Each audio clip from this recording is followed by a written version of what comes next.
The midnight blossom tree arrival at the moonlit forest path. The world had grown quiet around you, as it does when the day finally releases its hold and the night begins to breathe. You had been walking for some time now, though you couldn't quite remember when you'd started, or even why. It didn't matter.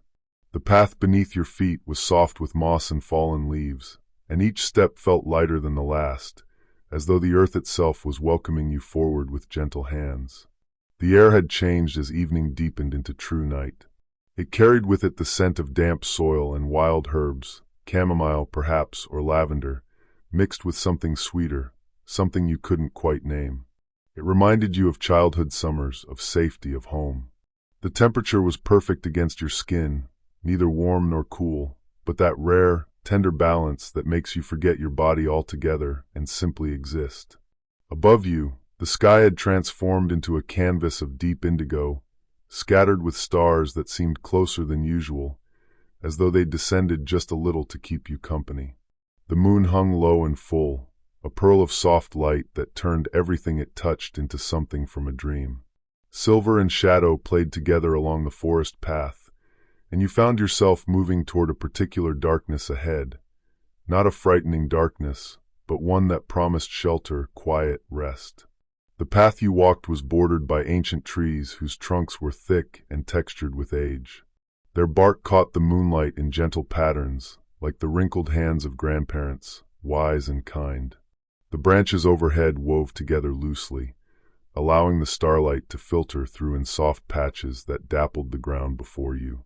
Occasionally, a leaf would drift down in the still air, spiraling slowly, catching the light as it fell, landing without a sound on the cushioned earth. You noticed small things as you walked. The way the moss grew in velvet clusters on the north side of the trees, glowing faintly green in the moonlight. The delicate mushrooms that emerged in rings and scattered patterns, their caps curved like tiny umbrellas, some luminous with a pale, ghostly light.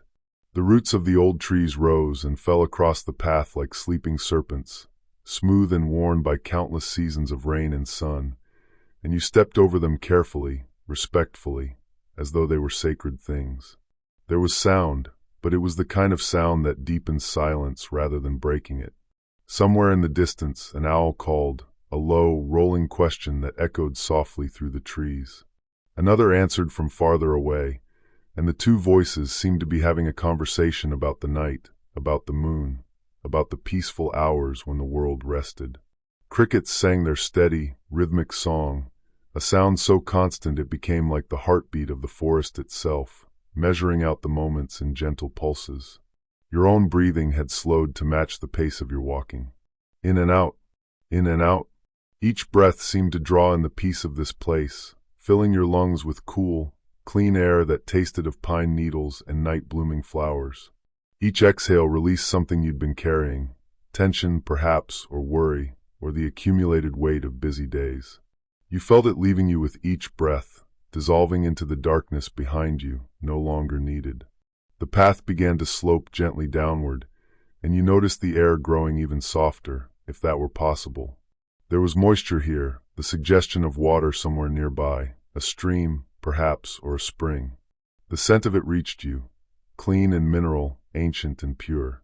The trees on either side seemed to lean in slightly, as though they were guiding you, showing you the way, their branches forming a corridor of shadow and silver light. You passed beneath a natural archway where two old oaks had grown together over countless years, their branches intertwining overhead like clasped hands. As you walked through, you felt something shift, not dramatically but softly, like passing through a veil of silk.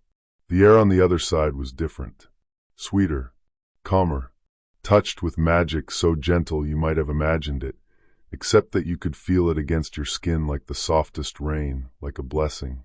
The path widened slightly, and the trees drew back a little, allowing more moonlight to pool on the ground.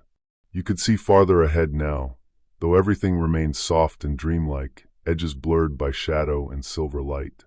The forest here felt timeless, as though you'd stepped out of the ordinary world and into a place where clocks had no meaning, where there was only the eternal now of nighttime, of starlight, of peace.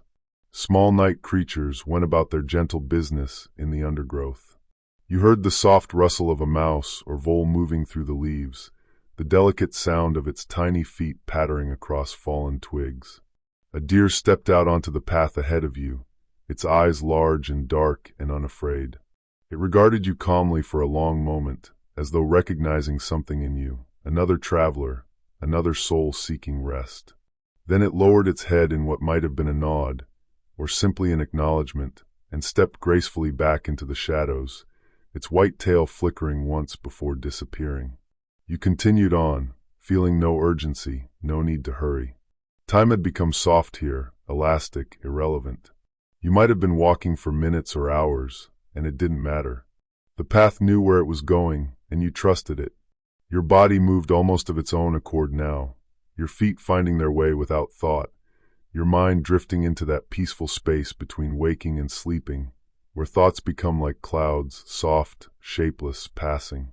The moon climbed higher, and its light grew stronger, more pure. It painted everything in shades of silver and shadow, turning the ordinary into the magical. Spider webs strung between branches became nets of diamonds. Dewdrops on leaves became tiny stars. The bark of trees became textured landscapes of silver and gray. Everything was transformed, made beautiful, made sacred by the gentle touch of moonlight. And still you walked, deeper into the forest, deeper into the night, deeper into peace. The path was leading you somewhere, you could feel it. Somewhere special. Somewhere you needed to be. The air grew sweeter with each step, the darkness softer, the silence more profound. You could feel yourself arriving, though you hadn't reached your destination yet. You could feel yourself coming home to a place you'd never been, and yet somehow, mysteriously, had always known. The trees whispered to each other as you passed, their leaves rustling with what might have been words of welcome. The earth beneath your feet seemed to rise up gently to meet each step, cushioning your journey. Even gravity felt lighter here, as though you were being supported by invisible, caring hands. Every breath, every heartbeat, every small movement forward brought you closer to something wonderful, something peaceful, something that was waiting just for you. And so you continued on, down the moonlit forest path, into the gentle darkness, toward the promise of rest. The whispering woods and soft night sounds. The path had narrowed again, becoming more intimate, more secret. On either side, ferns unfurled in graceful arcs, their fronds catching droplets of moisture that gleamed like scattered pearls in the moonlight. You brushed past them gently, and they trembled at your passing, releasing a fresh, green scent into the air, the smell of growth, of life continuing quietly in the darkness, patient and unhurried. The sounds of the forest had deepened around you, layering themselves into a symphony of gentleness. You became aware of each individual voice, each small contribution to the night's peaceful chorus. There was the distant trickle of water over stones, a sound like soft laughter, like whispered secrets being shared between the stream and the rocks it caressed. The rhythm was irregular but soothing, rising and falling in gentle patterns that your mind couldn't quite predict, and so couldn't help but follow, letting go of other thoughts to simply listen. Above you, the wind moved through the highest branches, not a strong wind, but a tender one, the kind that touches rather than pushes. It created a sound like distant waves, like breathing, like the rustle of silk curtains in a summer window. The leaves responded in their various ways. The oaks with their broader leaves made deeper whispers. The birches with their smaller, lighter leaves created a sound like rain, and the pines added their own voice, a softer susurration as their needles shifted against each other. You paused for a moment on the path, standing still, letting the forest settle around you. When you stopped moving, you could hear even more. The tiny creak of branches adjusting their weight. The almost imperceptible sound of bark expanding and contracting with the temperature changes of night. The soft patter of a beetle making its way up a tree trunk. The world was full of small sounds, you realized, sounds that were always there but usually hidden beneath the noise of daily life. Here, in this quiet place, they revealed themselves like shy creatures emerging from hiding. A nightingale began to sing somewhere in the canopy above. Its song started soft and hesitant, a few experimental notes that floated down through the branches like falling petals. Then, gaining confidence, it opened into fuller melody, not loud or demanding, but rich and sweet, each note perfectly formed and held for just the right amount of time before flowing into the next. The song seemed to speak of contentment, of safety, of the beauty of darkness and the peace of being awake while the world slept. Other birds answered from different parts of the forest. A wood thrush added its fluting voice, clear as water. A distant mockingbird offered a gentle medley of borrowed songs, softer than its daytime performances, subdued for the night hours. Together, they created a conversation, a nocturnal music that had no audience except the trees and the stars and you. It felt like a privilege to hear it, like being invited into a secret gathering, a ceremony of sound and silence. You began walking again, your footsteps soft on the path, and the ground seemed even more cushioned than before. Here, the moss grew thick and deep, a carpet of emerald velvet that muffled all sound. Your feet sank slightly with each step, and it felt like walking on clouds, like being held by something soft and giving. Small star-shaped flowers grew among the moss. You could barely see them, just glimpses of white in the dimness, but their scent rose up sweetly, delicate and clean, like jasmine mixed with honey. The trees here were different from those at the forest's edge. These were older, their trunks enormous, their bark deeply furrowed with age. Some were so large that you couldn't have wrapped your arms around them, even if you tried. They stood like ancient pillars, holding up the roof of the forest, patient guardians that had watched over this place for centuries. Their presence was calming, reassuring. They had seen countless nights like this one, countless moons rise and set, countless seasons turn, and they endured, steady and strong and peaceful. You placed your palm against one of these ancient trunks as you passed, feeling its texture beneath your hand. The bark was rough but warm, still holding some of the day's sun in its depths. You could almost feel the life moving inside it, the slow rise of sap, the expansion and contraction of wood, the patient work of growing that never stopped, even in sleep. The tree seemed to acknowledge your touch, though it didn't move. You felt a sense of recognition pass between you, a wordless understanding. You were both here, both alive, both part of the same night, the same moment, the same peace. As you withdrew your hand and continued on, you noticed that the undergrowth had changed. Here, there were more flowering plants, though most of them were closed for the night, their petals folded inward like praying hands. But some were night bloomers, their flowers open to the moon, pale and luminous. You saw moonflowers, their trumpet-shaped blossoms a ghostly white, almost glowing with their own light. Evening primrose dotted the spaces between trees, their soft yellow petals like small lanterns. And everywhere, wild roses climbed and tumbled, their scent heavy and intoxicating, mixing with the fresher scents of the forest into something that made you think of romance, of magic, of fairy tales. The path dipped lower, and you found yourself walking through a small hollow where the air was even cooler and damper. Here, the sound of water grew stronger, and you realized you were approaching a stream. The moonlight couldn't penetrate as deeply into this low place, and everything was wrapped in a deeper shadow, but it wasn't frightening.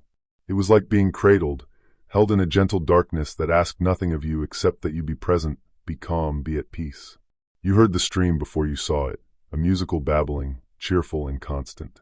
Then the path curved, and there it was, a ribbon of silver cutting through the darkness, flowing over smooth stones, catching the starlight and multiplying it. The water moved with unhurried grace, swirling around rocks, creating small eddies and pools, each one reflecting the night sky like scattered mirrors. You knelt beside it, drawn by its beauty, and cupped your hands in the flow. The water was cool and pure, sweet on your tongue when you brought it to your lips. It tasted of minerals and moonlight, of underground springs and ancient stone. It refreshed you in a way that went deeper than physical thirst, as though it was washing away weariness from your very soul. You drank slowly, gratefully, then splashed a little on your face, and the droplets that ran down your cheeks felt like blessings. As you knelt there by the stream, you became aware of other small sounds. Frogs conversed in deep, rhythmic croaks from the banks farther downstream. The water itself made countless small sounds as it moved, gurgles and trickles, splashes and whispers, each one unique, each one contributing to the greater song. You could have stayed there for hours, just listening, just being, but something called you onward, a gentle pulling, a sense that the path still had farther to go, that something waited ahead. You rose slowly, reluctantly, and stepped across the stream on stones that had been placed there long ago, their surfaces smooth and stable. On the other side, the path climbed slightly, winding between moss-covered boulders that loomed like sleeping giants. The trees here grew at angles, their roots gripping the slope, their branches reaching out over the path like protective arms. You walked beneath them, feeling sheltered, feeling guided. The night sounds continued their gentle weaving, the crickets with their steady pulse, the frogs with their periodic announcements, the birds with their occasional songs, the wind with its soft breathing through the leaves. And beneath it all, barely audible but somehow always present, was a deeper sound, a kind of humming or vibration that seemed to come from the earth itself. It was the sound of the forest's heartbeat, the resonance of life continuing in countless forms all around you, invisible but real, a reminder that you were never truly alone, that you were part of something vast and interconnected and good. Your own heartbeat had slowed to match the rhythm of the forest. Your breathing had deepened, become more regular, more peaceful. Your thoughts had scattered like birds at dusk, leaving behind only a gentle awareness, a soft presence in the moment. You were not thinking about the past or the future. You were simply here, now, walking this moonlit path, surrounded by whispering woods and soft night sounds, moving deeper into the forest, deeper into peace, deeper into a magic that felt as natural as breathing. And the path led on, winding between the trees, guiding you forward with patient certainty, taking you where you needed to go. The first glimpse of the midnight blossom tree. The path had begun to feel like an old friend, familiar and trustworthy, even though you had never walked it before. It curved gently to the left, following the natural contours of the land, and as you rounded this bend, you felt something change in the air. There was a new quality to the darkness ahead, not a lightness exactly, but a kind of luminosity, as though the shadows themselves had become softer, more translucent, touched by something subtle and otherworldly. You slowed your pace without meaning to, instinctively sensing that something significant lay ahead. Your breath caught slightly, not with fear but with anticipation, the kind of quiet excitement a child feels on the morning of their birthday, or the moment before opening a long-awaited gift. The forest seemed to be holding its breath alongside you, the night sounds dimming just slightly, as though everything was waiting, watching, preparing you for what was to come. The trees on either side of the path had changed again. They stood farther apart now, creating wider spaces between them, and their branches lifted higher, opening the canopy to more of the night sky.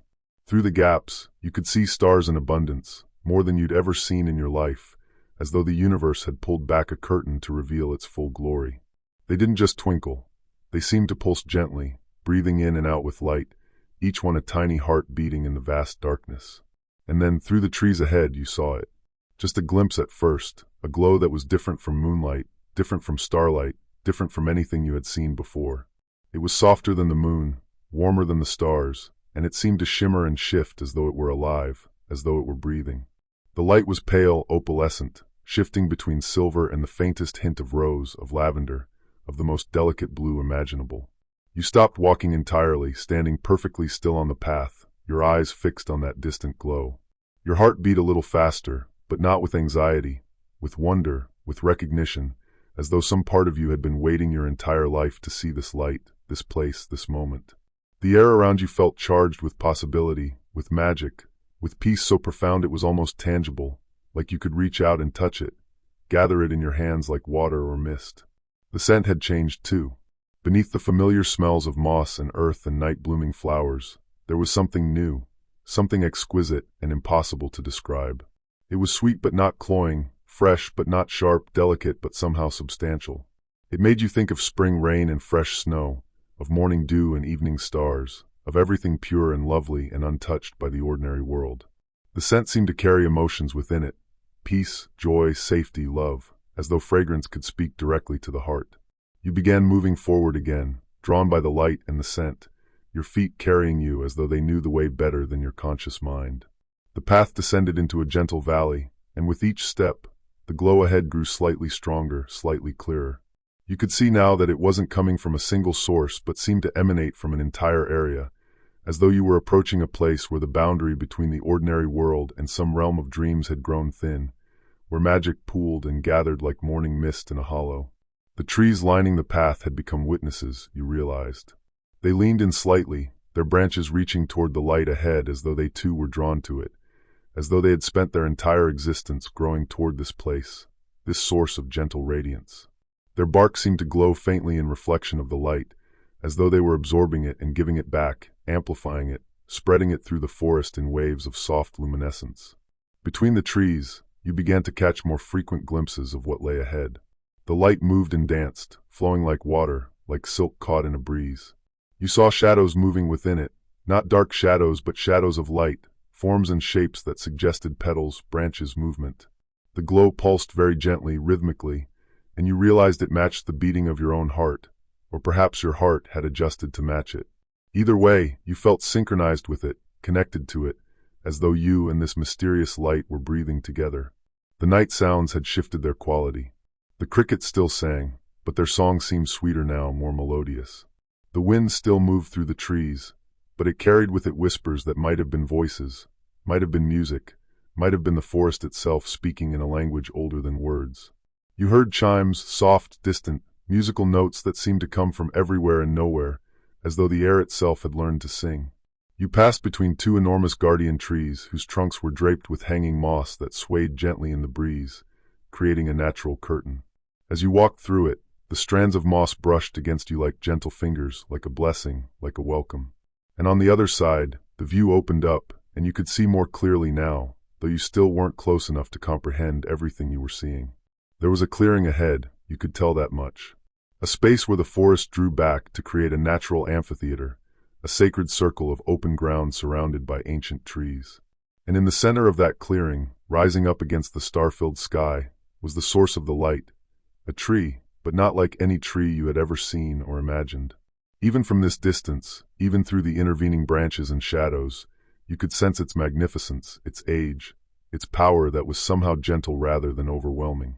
The tree seemed to gather all the light of the night, the moonlight, the starlight, the subtle glow of the forest itself, and transform it into something new, something that spoke of magic and peace and deep, abiding calm.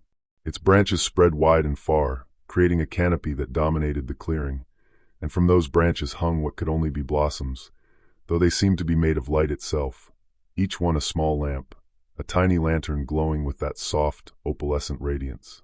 You couldn't see details yet, not from here, but you could feel the tree's presence like you might feel the warmth of a fire on a cold night, or the embrace of someone beloved. It called to you without words, welcomed you without sound, offered rest and peace and sanctuary simply by existing. This was what the path had been leading to all along. This was what you had been seeking without knowing you sought it. This was the midnight blossom tree. Your eyes filled with tears, though you couldn't have said exactly why. They weren't tears of sadness, but of something else, recognition, perhaps, or gratitude, or the overwhelming relief of finally arriving somewhere you belonged, somewhere you were meant to be. You let them fall, unashamed, feeling them track down your cheeks like the stream you had crossed earlier, like a release, like a washing away of everything you no longer needed to carry. The path continued forward, leading directly toward the clearing, toward the tree. You could see now that it widened as it approached, becoming more defined, more intentional, as though countless feet had walked this way over countless years, all drawn by the same light, the same promise, the same deep need for peace. The edges of the path were lined with small stones, smooth and round, each one placed with care, marking the way like a processional, like an approach to something sacred. You walked slowly now, savoring each step, not wanting to rush this moment, wanting to hold it in your heart, to remember every detail. The light grew stronger with each step, but never harsh, never bright enough to hurt your eyes or disturb the gentle darkness. It illuminated without revealing everything, maintaining the mystery, the magic, the sense that you were entering a space between worlds, a place where ordinary rules didn't apply, where peace was the only law. The scent grew richer, more complex, more beautiful. You could almost taste it on your tongue, sweet and clean and perfect. It filled your lungs with each breath, and each exhale released more tension, more worry, more of everything that wasn't peace. You felt lighter with every step, as though the tree ahead was drawing out your burdens, accepting them, transforming them into something beautiful, something that could be released and forgotten. Just a little farther now, just a few more steps, and you would enter the clearing properly, would see the tree in all its glory, would stand in its presence and receive whatever gift it had to offer. The anticipation was sweet, almost unbearable, and yet you wanted it to last forever, this moment of approaching, of being about to arrive, of standing on the threshold between seeking and finding. The forest around you seemed to pause, to take a breath, to prepare you for what came next. The stars above shone brighter. The moon seemed to lower itself slightly, as though it too wanted to witness your arrival. And the tree ahead pulsed once with light, a gentle wave of luminescence that flowed through its branches like recognition, like welcome, like love made visible. You took another step forward, and then another, your heart full, your mind quiet, your entire being focused on this moment, this place, this tree that waited for you in the heart of the forest, glowing softly in the midnight hour, offering everything you had been seeking without knowing how to name it. Entering the glowing clearing. The last few trees fell away on either side, and you stepped from the sheltered path into the clearing itself. The change was immediate and profound, like stepping from one world into another, like crossing an invisible threshold that separated the ordinary from the sacred. The air here was different, thicker somehow, richer, saturated with magic and peace, so dense you could almost see it shimmering around you like heat waves on a summer road, except cool and gentle and welcoming. You stopped just inside the clearing's edge, unable to move farther for a moment, overwhelmed by what you were seeing, what you were feeling. The clearing was circular, a perfect natural amphitheater carved out of the forest, as though the trees themselves had chosen to step back and create this space, this temple beneath the open sky. The ground was carpeted with soft grass, not the rough grass of ordinary meadows, but something finer, silkier, like green velvet that had been growing undisturbed for centuries. It seemed to glow faintly with its own light, each blade touched by the radiance that filled this place. And there, in the center of the clearing, rose the midnight blossom tree. Now that you could see it fully, properly, your breath caught in your throat and refused to come back for several long seconds. The tree was enormous, its trunk as wide as a small house, its bark pale and smooth like birch, but with an opalescent quality that made it seem almost translucent, as though light moved beneath its surface like sap. The trunk rose straight and true for what seemed like forever before branching out into a canopy, so vast it covered nearly the entire clearing. The branches spread in graceful, sweeping curves, each one perfect in its placement, as though the tree had been designed by some master artist who understood the mathematics of beauty, the geometry of grace. They didn't just reach outward, they seemed to dance, to flow, to move even in their stillness, creating patterns against the starry sky that hurt to look at directly because they were too beautiful, too perfect, too much for ordinary eyes to comprehend all at once. But it was the blossoms that truly stole your breath, that made your heart swell with something you had no name for.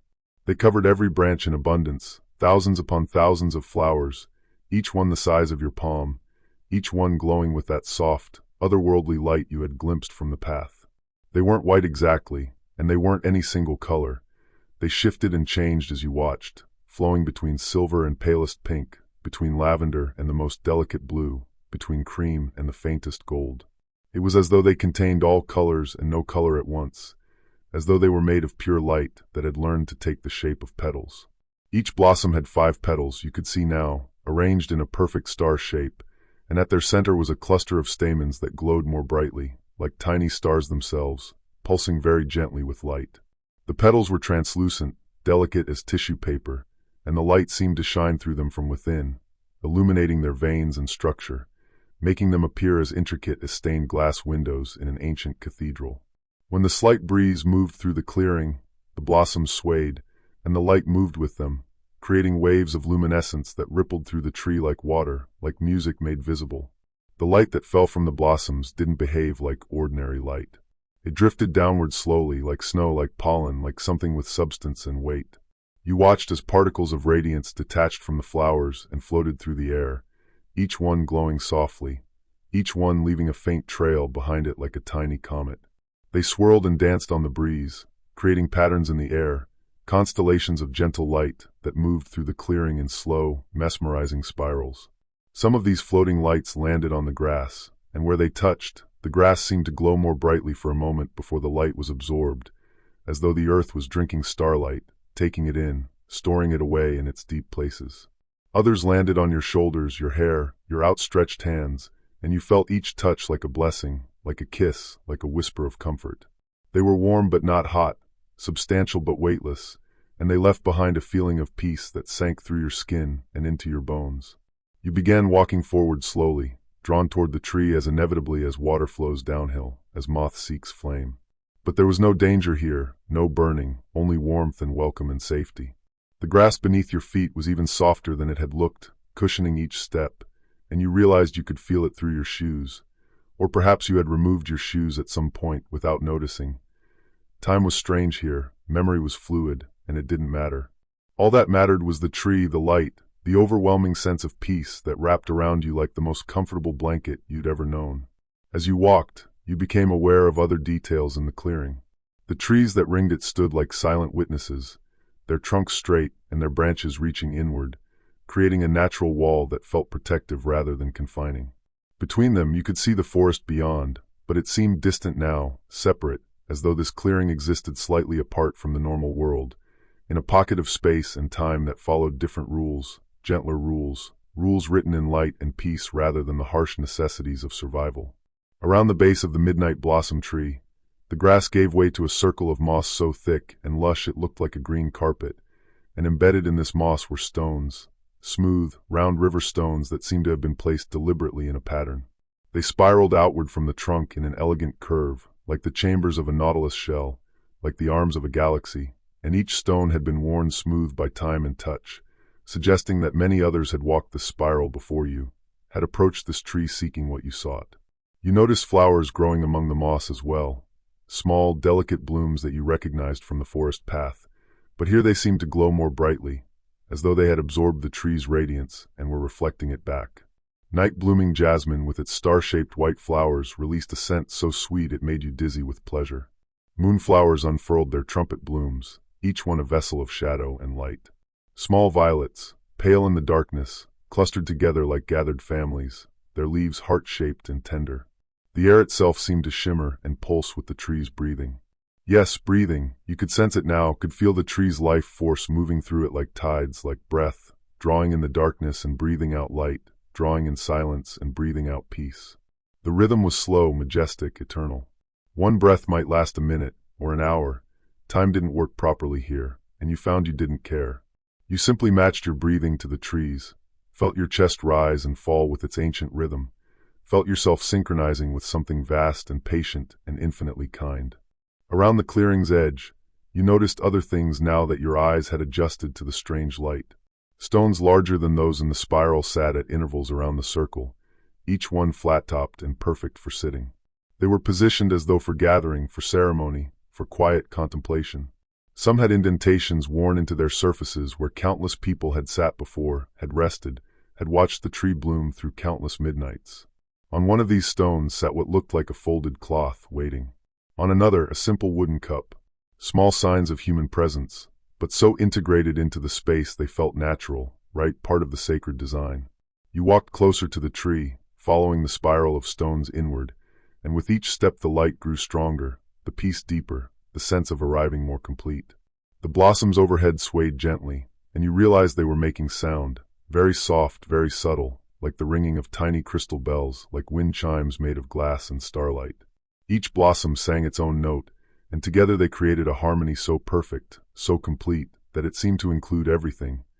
Every joy you'd ever felt, every sorrow you'd ever known, every moment of your life woven together into a single cord of acceptance and love. Tears flowed freely now, but they were good tears, cleansing tears, tears that released rather than expressed pain. You let them come, let them fall, let them water the moss at your feet where they sparkled for a moment before being absorbed into the earth. You felt lighter with each tear shed, as though you were crying out accumulated years of tension, of worry, of carrying burdens you'd forgotten you were holding. The trunk of the tree was before you now, massive and solid, and somehow also gentle, somehow also soft. You could see the patterns in its bark more clearly, whorls and spirals that mimicked the stone path at its base, that mimicked the shape of galaxies, that mimicked the fundamental patterns that underlie all of creation. The bark seemed to pulse very slightly with inner light, and you realized you could see shapes moving beneath it, patterns of radiance that flowed up from the roots and into the branches, feeding the blossoms, sustaining the magic. You reached out your hand, slowly, reverently, and placed your palm flat against the trunk. The bark was warm, alive, and the moment you touched it, you felt something surge through you. Not electricity, not anything harsh or shocking, but a wave of pure peace, pure love, pure acceptance. It was as though the tree was seeing you, really seeing you, seeing everything you were and everything you'd ever been, and loving all of it, accepting all of it, holding all of it with infinite tenderness and patience. You stood there with your hand on the tree, your forehead leaning against the bark, breathing with its ancient rhythm, and you felt yourself begin to let go of things you didn't even know you were holding. Old hurts, old fears, old stories about yourself that had never been true, but that you'd carried anyway. They loosened their grip, fell away like leaves in autumn, natural and right and necessary. And in their place, something else flowed in, peace, yes, but also a sense of belonging, of being exactly where you needed to be, of being welcomed home after a long journey. You didn't know how long you stood there. Time had no meaning beneath the midnight blossom tree. You simply existed in that moment, in that embrace, in that perfect peace, while above you the blossoms glowed and sang, while around you the light drifted and swirled, while beneath your hand the ancient tree breathed and lived and offered sanctuary to all who found their way to this clearing in the heart of the forest. Meeting the gentle grove caretaker. You remained there, your hand resting against the tree's warm trunk, your breathing slow and synchronized with its ancient rhythm, for what might have been minutes or hours. Time had become irrelevant, a concept from another world that had no place here in this sanctuary of light and peace. The tree held you gently in its presence, asking nothing, offering everything, and you felt more rested than you had in years, even though you were standing, even though you hadn't slept. Then very softly, you heard a sound that was neither the wind nor the chiming of the blossoms. It was a voice, gentle and warm, speaking words you couldn't quite make out, like someone humming a lullaby in another room. The sound didn't startle you. Nothing could startle you here, where everything felt safe, but it drew your attention slowly, gradually, the way morning light draws you from sleep without jarring you awake. You lifted your head from the tree and turned, still keeping one hand on its trunk, reluctant to break the connection. At first, you saw nothing different in the clearing. The light still drifted and swirled, the grass still glowed softly, the blossoms still sang their crystal song. But then, near one of the large sitting stones at the clearing's edge, you noticed movement, a figure you were certain hadn't been there before, though perhaps they had been and you simply hadn't seen them, so perfectly did they blend with this place. The figure was sitting on one of the flat stones, and they looked up as though they had felt your gaze upon them. Even from this distance, you could see their smile, gentle and welcoming, with no surprise in it, as though they had been expecting you, as though your arrival was as natural as the turning of seasons or the rising of the moon. They stood slowly, gracefully, and began walking toward you across the glowing grass, their movements unhurried and peaceful. As they approached, you could see them more clearly in the tree's radiant light. They were neither young nor old, or perhaps they were both at once. Their face had the smooth serenity of youth, but the deep calm of age, the wisdom of someone who had lived long and learned well, but the lightness of someone untouched by the burdens that usually come with years. Their hair was long and loose, flowing past their shoulders, and it seemed to be some color between silver and gold, between moonlight and starlight, shifting in the tree's glow like water reflects the sky. They wore simple robes that might have been white or might have been the palest blue. It was hard to tell in this light, where all colors seemed to blend and transform. The fabric moved around them as they walked, soft and flowing, like mist, like silk, like something woven from clouds or dreams. Their feet were bare, and they walked across the moss and grass as though they were part of it, as though they had grown from this place like the flowers and the trees, natural and eternal.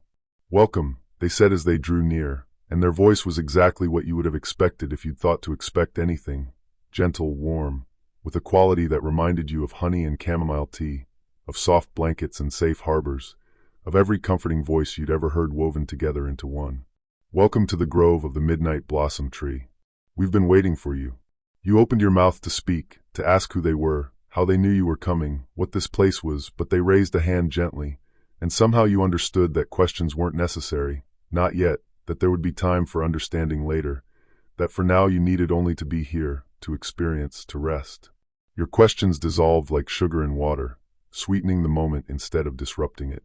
"I am the keeper of this grove," they said, coming to stand a few feet away from you, near enough that you could see the kindness in their eyes that were gray or green or blue, that seemed to change like the blossoms above, that held in them the depth of still pools and the lightness of summer skies. Though keeper isn't quite the right word. I am more like a companion to the tree, a witness to its blooming, a guide for those who find their way here. You may call me Saren, if you need a name for me." Saren smiled again, and something in their smile made you feel utterly safe, utterly accepted. There was no judgment in their gaze, no expectation, no demand. They looked at you the way the tree had made you feel, completely seen and completely loved, exactly as you were. You felt the last of your defenses you hadn't even known you were holding, begin to soften and fall away. "You've traveled far to reach this place," Saren said, though whether they meant far in distance or far in spirit, you couldn't tell. "The path is different for everyone who walks it, but it always leads here, to the tree, when the heart is ready, when the soul needs rest." They gestured to the tree behind you, and you turned to look at it again, seeing it now with them beside you, and somehow it looked even more beautiful, even more magical, as though Saren's presence enhanced its radiance. The midnight blossom tree, Saren continued, their voice taking on a quality of reverence, of love, is very old. Older than the forest, older than the mountains beyond, older perhaps than memory itself. It has stood here since the world was young, and it will stand here until the last star fades from the sky. It blooms only at night, only when the moon is present to witness, and its blossoms carry the peace of all the peaceful nights that have ever been, distilled into light and scent and song. You listened transfixed as Saren spoke. Their words seemed to paint pictures in the air, seemed to carry weight and truth that bypassed your thinking mind and went straight to your heart. You found yourself nodding without meaning to, recognizing something in what they said, even though you'd never heard these stories before, even though this was your first time in this clearing.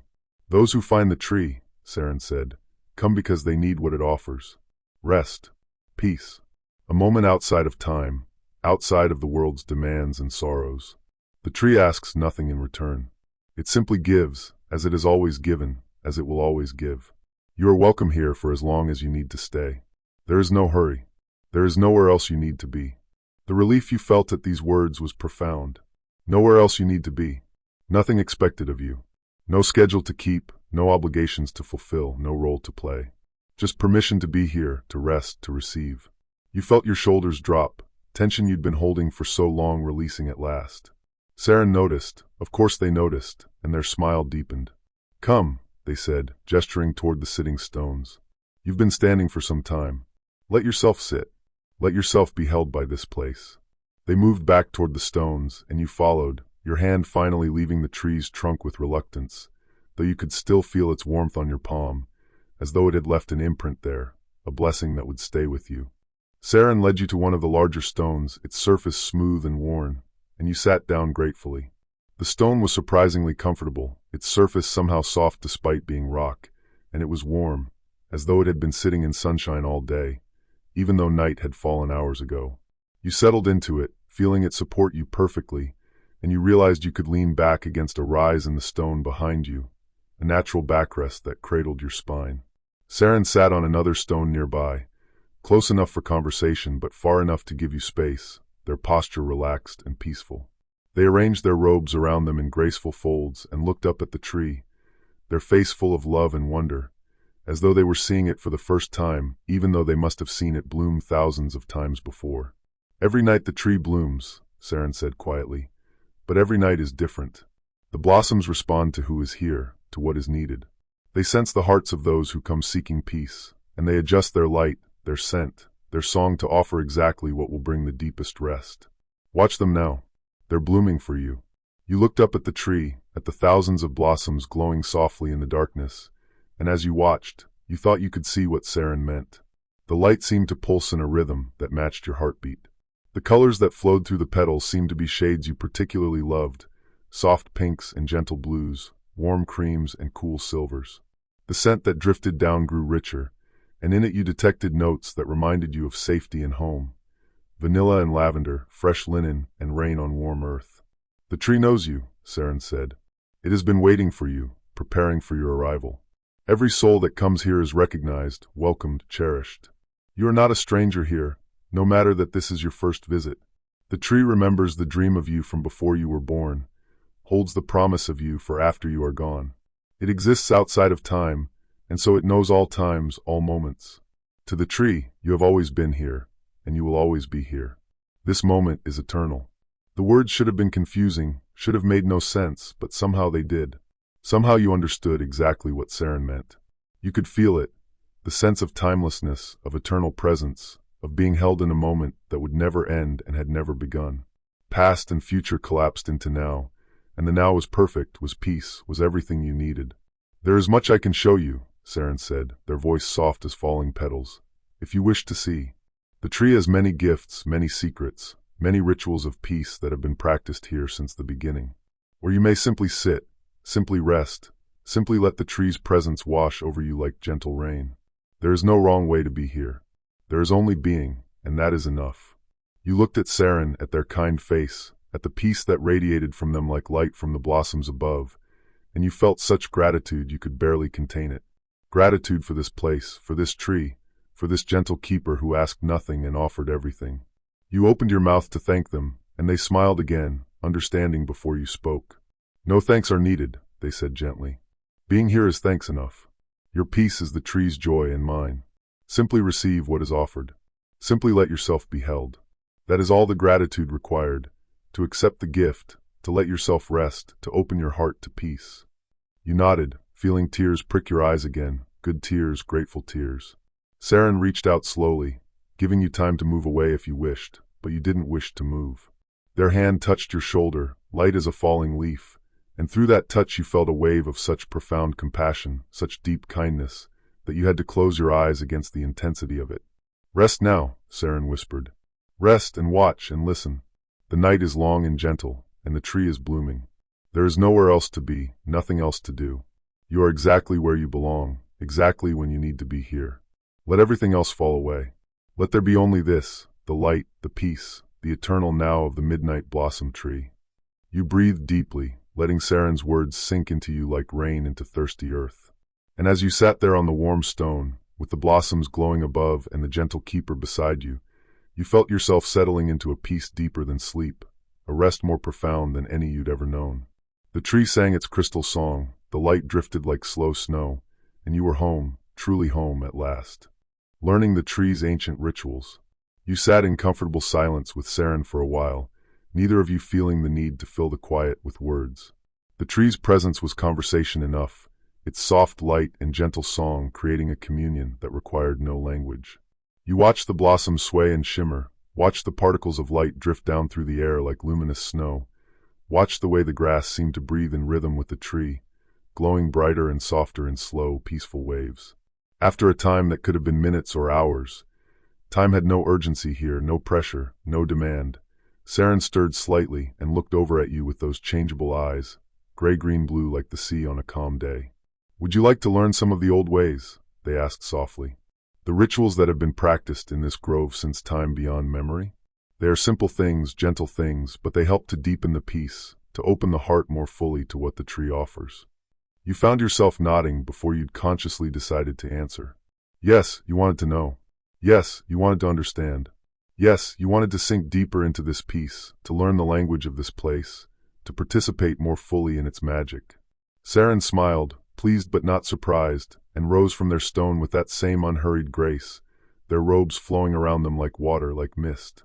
The first ritual, Saren said, walking slowly toward the tree, is the ritual of approach. You've already done this instinctively, following the spiral of stones inward, but there is intention in the pattern, purpose in the design. Come, let me show you properly. They gestured for you to stand, and you did, your body feeling lighter than it had when you first sat down, as though even those few moments of rest had restored something vital.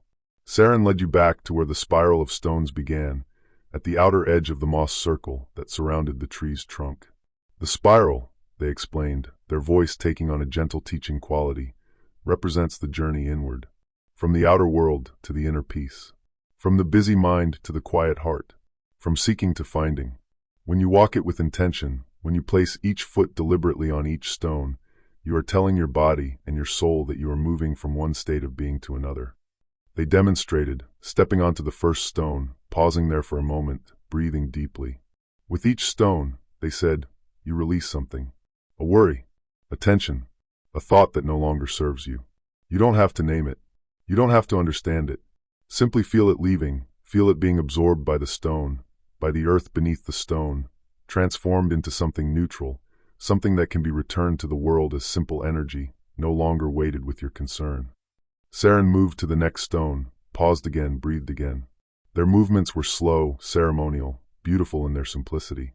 You watched the way their weight shifted, the way they seemed to settle into each stone before moving to the next, the way their breathing deepened with each step. It wasn't complicated, but it was intentional, mindful, sacred. The spiral turned 7 times before reaching the center, Saren continued, moving to the third stone. 7, the number of completion, of wholeness. By the time you reach the center, by the time you touch the tree, you have released what needs releasing, you have opened what needs opening, you have prepared yourself to receive. Would you like to walk it now with full intention? You nodded, feeling a flutter of something like excitement, or perhaps reverence, or perhaps simply readiness. Saren stepped aside, gesturing to the first stone, and you moved to stand before it. The stone glowed softly in the tree's light, smooth and welcoming, patient as a stone can be patient, having waited here for centuries, for millennia, for souls just like yours to walk this path.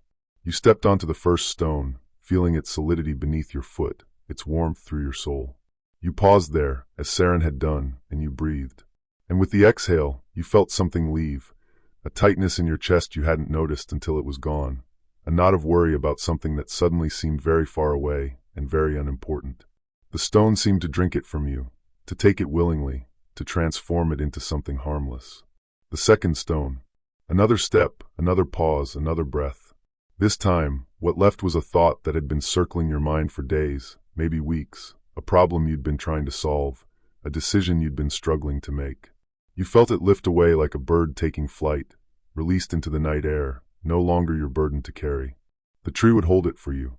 The grove would keep it safe until you were ready to return to it, if you ever needed to return to it at all.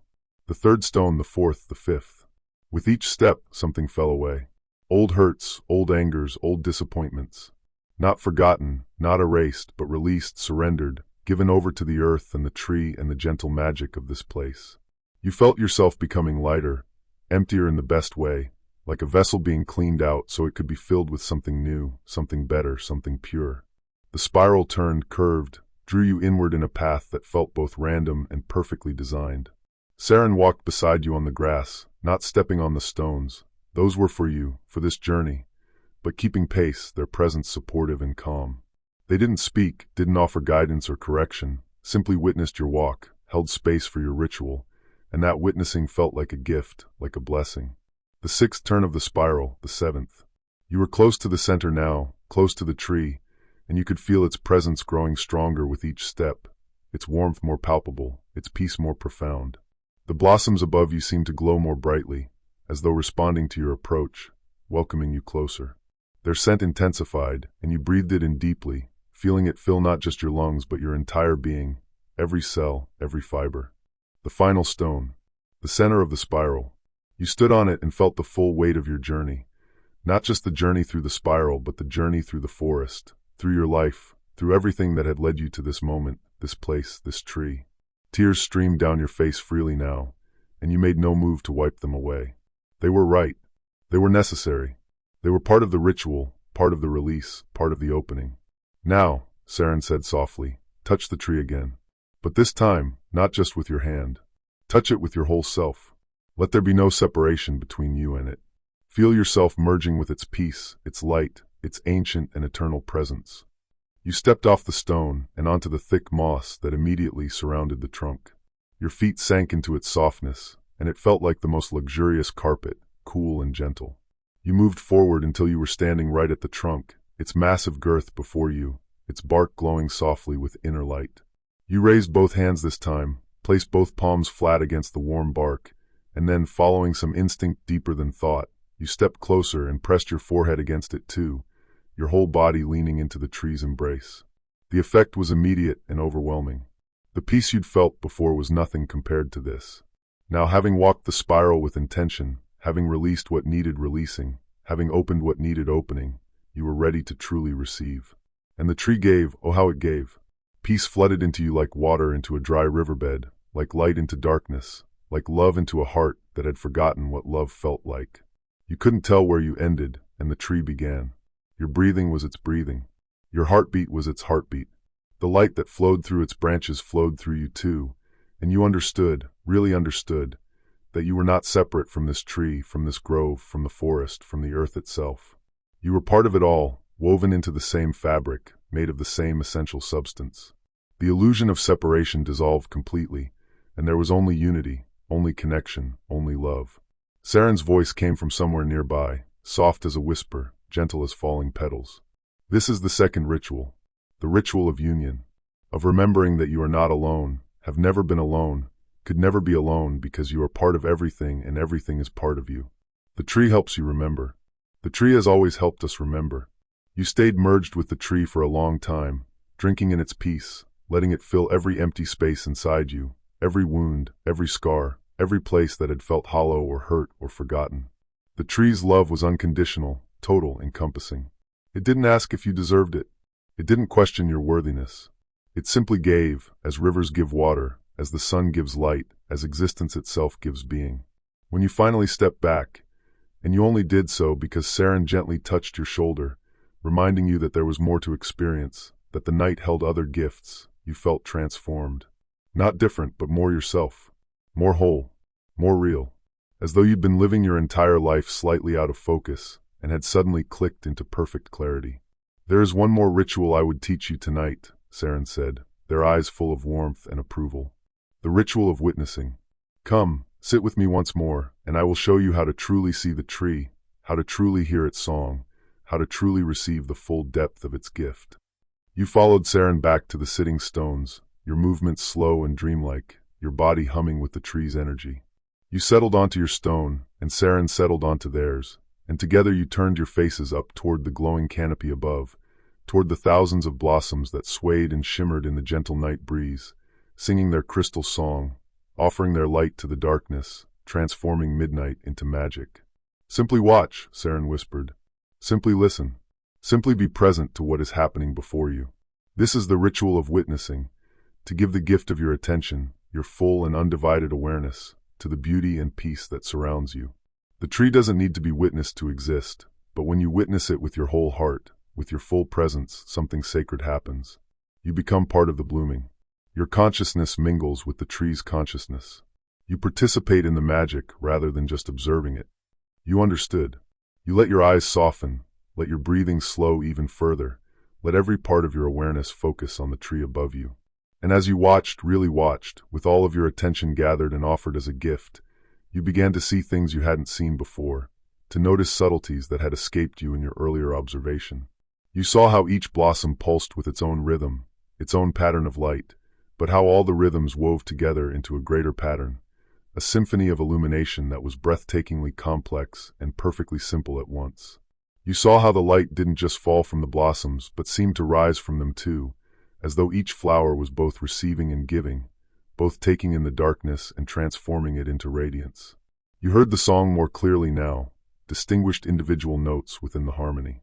Each blossom sang its own pitch, its own tone, and together they created chords that shifted and changed, that built and resolved, that told stories without words, that spoke truths deeper than language. The music wasn't just beautiful, it was healing. You could feel it working on you, untangling knots in your spirit, smoothing rough places in your soul, bringing everything into alignment, into harmony, into peace. And you felt the tree's awareness of you, its consciousness touching yours gently, curiously, lovingly. It knew you were there. It was glad you were there. Your presence mattered to it. Your witnessing was received and honored and treasured. You were part of something sacred, something ancient, something that connected you to every other soul who had ever sat in this clearing, under these branches, bathed in this light, held by this peace. Saren sat beside you in silence, witnessing the tree with you, and their presence amplified everything, made it richer, deeper, more profound. To witness together was to create a shared sacred space, a collective consciousness that held more than either of you could hold alone. You felt connected to Saren too, now woven together by the tree's magic, by the ritual of shared attention, by the simple act of being present in the same place, at the same time, with the same intention. The night deepened around you. The moon climbed higher. The stars wheeled slowly in their ancient patterns.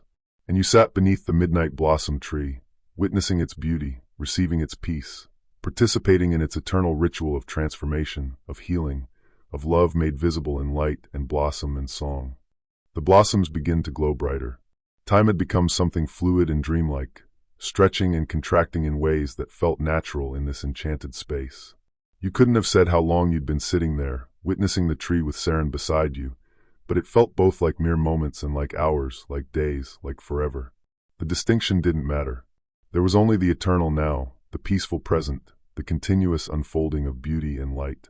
Then, gradually, so subtly you almost didn't notice it at first, something began to change. The light emanating from the blossoms started to intensify, growing richer, deeper, more luminous. It wasn't a sudden brightening. Nothing here was sudden or jarring, but a slow, steady increase, like the way dawn comes to the sky, imperceptible from moment to moment, but unmistakable when you noticed it. The blossoms were glowing brighter, and the entire clearing was being transformed by their increasing radiance. Saren noticed your awareness shifting, saw you sitting up a little straighter, your eyes widening slightly as you registered the change. They smiled, a knowing smile, full of quiet joy. "Yes," they said softly, their voice barely above a whisper, reverent and warm. "You feel it, the deepening. As midnight approaches, true midnight, the heart of night, the tree's power grows stronger. The blossoms respond to the turning of the world, to the moment when one day becomes another, when time itself pauses to take a breath. This is when the magic is most potent, when the peace is most profound." You watched, transfixed, as the light continued to build. The blossoms that had been glowing with soft, gentle luminescence now shone with increasing brilliance, though somehow the light never became harsh or uncomfortable to look at. It remained gentle even as it grew stronger, the way moonlight on fresh snow is bright but never blinding, the way starlight can fill a night sky with radiance that somehow deepens the darkness rather than dispelling it. The colors within the light became more vivid, more distinct. You could see each shade more clearly now. The soft pinks like the inside of a seashell, the delicate blues like a robin's egg held up to sunlight, the lavenders like twilight itself captured and condensed into petals, the silvers like liquid mercury flowing and shifting. The colors didn't clash or compete.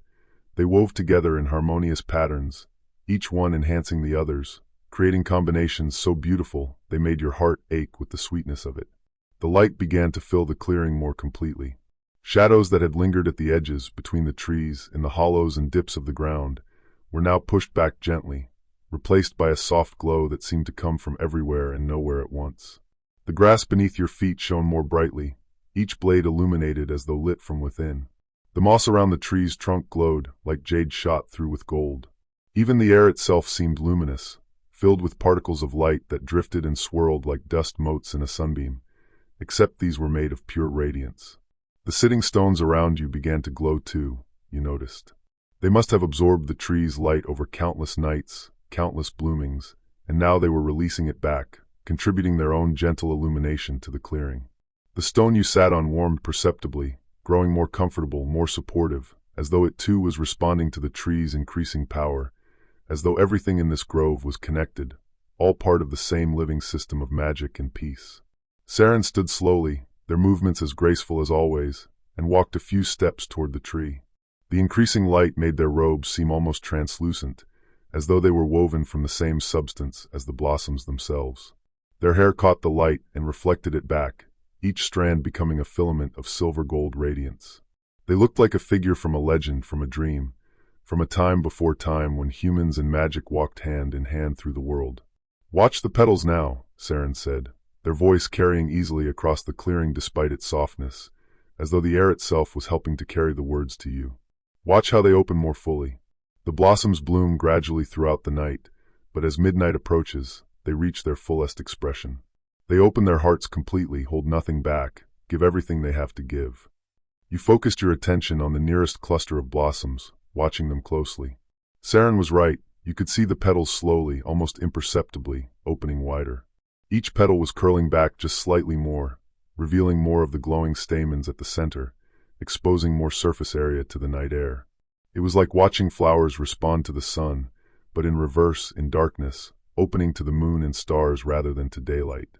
The movement was so slow it was almost beyond perception, but if you kept your eyes on a single blossom, you could see it happening, could witness the gradual unfurling, the patient revelation of hidden beauty. As the petals opened wider, the light they emitted grew correspondingly stronger.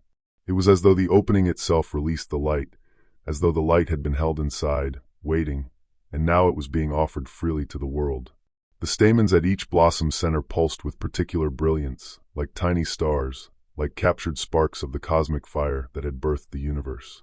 They were mesmerizing to watch, their light steady but somehow alive, breathing with the tree's ancient rhythm. The scent in the clearing intensified along with the light. What had been sweet and delicate before now became rich and enveloping, a perfume so complex and beautiful it seemed to carry emotions within it. You breathed it in deeply, and it filled you with feelings you couldn't name. Nostalgia for places you'd never been, longing for a home you'd never left, love for people you'd never met. It was as though the scent was unlocking memories that weren't quite memories, dreams that weren't quite dreams, truths that lived deeper than conscious thought. The sound of the blossoms changed too. Their crystal song grew fuller, richer, more layered. New harmonics appeared, overtones and undertones that wove through the main melody like threads of gold and silver through white fabric. You could hear each individual note more clearly, but you could also hear how they combined into chords, into progressions, into a music that seemed to encompass everything: joy and sorrow, arrival and departure, beginning and ending, all held together in perfect balance, perfect harmony, perfect peace. You realized you were crying again, but these tears were different from before. They weren't tears of release or relief or even gratitude, though they contained all those things. They were tears of pure beauty, of being overwhelmed by something so lovely, so perfect, so transcendent that your heart couldn't contain it and had to overflow. The tears felt cleansing, sacred, like liquid light streaming from your eyes, joining the light that fell from the blossoms, becoming part of the grove's magic. Saren turned to look at you, and in the trees' increased radiance, you could see their face more clearly than before. There were tears on their cheeks too, glistening tracks of silver that caught the light. Even they, who must have witnessed this countless times, who had spent perhaps lifetimes in this grove, were moved by the trees blooming. The sight of their tears comforted you, made you feel less alone in your emotional response, reminded you that beauty this profound should move us, should touch us, should open us so completely that tears are the only possible response. "Every time," Saren said, and their voice was thick with emotion, "every time I witness this, it feels like the first time. The tree's gift never grows old, never becomes ordinary, never loses its power to astonish and heal and transform. This is what it means to be fully alive, to remain open to wonder, to let beauty break your heart over and over again, to weep at miracles even when you've seen them 1,000 times before." The light continued to build, growing stronger, richer, more complete. The clearing was becoming a bowl of radiance, a vessel filled with liquid light that seemed almost tangible, almost something you could swim through, could dive into, could let hold you and buoy you up. The boundary between the glowing clearing and the darker forest beyond grew more distinct, as though the grove was becoming its own world, separate from the ordinary forest, a pocket dimension of pure peace and magic. Looking up at the tree, you could see every branch clearly now, every twig, every leaf, all outlined in light, all glowing with inner radiance. The trunk seemed almost transparent, and you could see patterns of energy moving through it, spirals and streams of light that flowed from the roots up through the trunk and out into the branches, feeding the blossoms, sustaining the magic.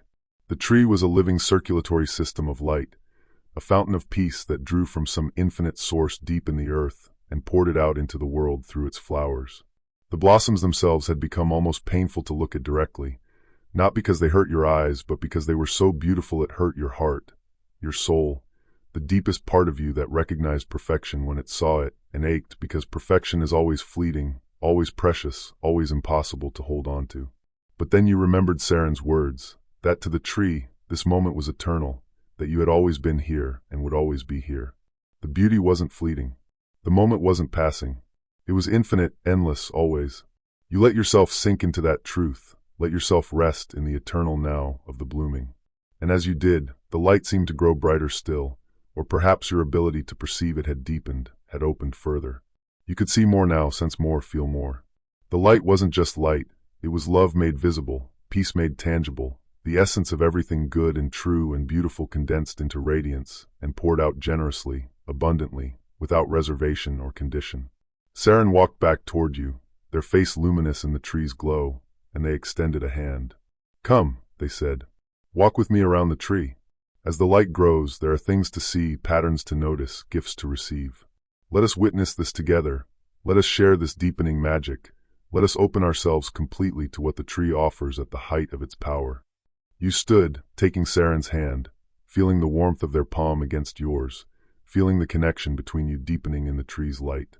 Together, you began to walk slowly around the great trunk, staying within the circle of moss and stones, your eyes lifted to the branches above, your hearts open to the increasing brilliance, to the building magic, to the profound peace that was reaching its fullest expression as midnight approached, and the midnight blossom tree revealed the full depth of its ancient and eternal gift. A soft wind carries the petal light. As you walked hand in hand with Saren around the magnificent trunk of the tree, the air itself seemed to shift and change. What had been still and calm began to move, stirred by the gentlest breath of wind you had ever felt. It wasn't the kind of wind that pushes or pulls, that bends branches or rustles leaves vigorously. This was something softer, more tender, a caress rather than a force, a whisper rather than a voice, the kind of movement that makes you wonder if it's truly wind at all, or simply the air remembering how to dance. The wind arrived from no particular direction. It seemed to spiral up from the earth itself, or perhaps down from the stars, or perhaps out from the tree's trunk in gentle waves. However it came, it moved through the clearing with purpose and grace, weaving between the blossoms, flowing through the branches, touching everything with invisible fingers that brought comfort and peace. You felt it against your skin like silk, like warm water, like a lover's breath, and it carried with it the tree's intoxicating scent, intensified and concentrated, so that breathing became an act of receiving sweetness, of taking in beauty. "The wind knows when the blooming reaches its height," Saren said quietly, their voice blending with the soft rush of air. "It comes to help, to carry the tree's gifts farther, to spread the peace beyond this clearing and into the forest, into the world. Some say the wind is the tree's breath, exhaled to share its magic. Others say the wind is simply drawn here, attracted by beauty the way bees are drawn to flowers. Perhaps both are true. Perhaps all true things are one truth, seen from different angles." As the wind moved through the branches above, something magical began to happen. The petals of the blossoms, glowing so brilliantly now, began to loosen their hold on the flowers. Not all at once, and not from every blossom, but gradually, gently, individual petals released themselves and took flight on the wind. They didn't fall like ordinary petals would fall. They floated, buoyed by the gentle air currents, rising as often as descending, spiraling and dancing, tracing patterns in the air that were beautiful beyond description. You stopped walking to watch, your hands still in Saren's, your neck craned back, your eyes wide with wonder. The petals drifted through the air like luminous snowflakes, but where snowflakes fell, these rose and swirled and seemed to have will of their own, intelligence of their own. Each petal glowed with the same soft, multicolored light as the blossoms they'd come from, creating streams and ribbons of radiance that painted the air with living light. The wind caught the petals and carried them in graceful arcs and spirals. Some floated high, up toward the stars, as though trying to rejoin the celestial light from which they'd come. Others danced at eye level, swirling past your face close enough to touch, close enough that you could see the delicate veins running through each translucent petal, the way the light pulsed gently through them like blood through vessels. Still others settled lower, drifting down to carpet the moss and grass with a blanket of glowing petals that transformed the ground into a constellation, a galaxy spread out beneath your feet.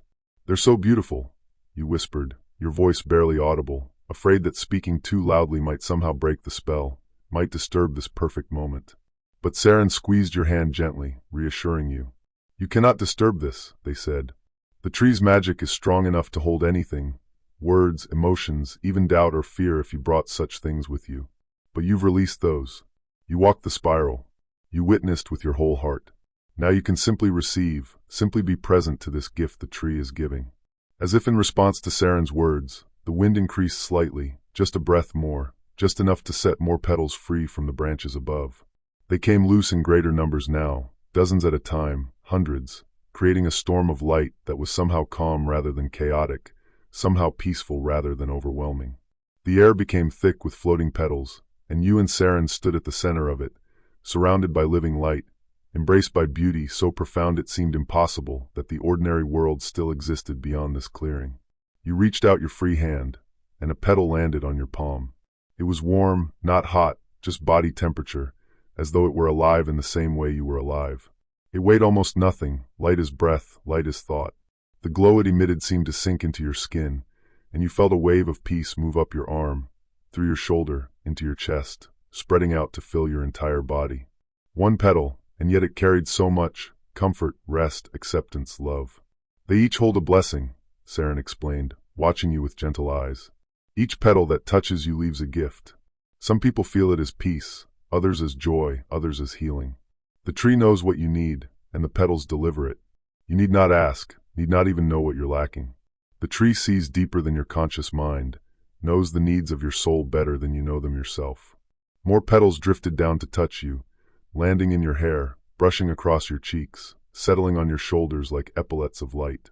Each one brought its gift, each one left its blessing, and you felt yourself filling up with something you couldn't name, but recognized nonetheless.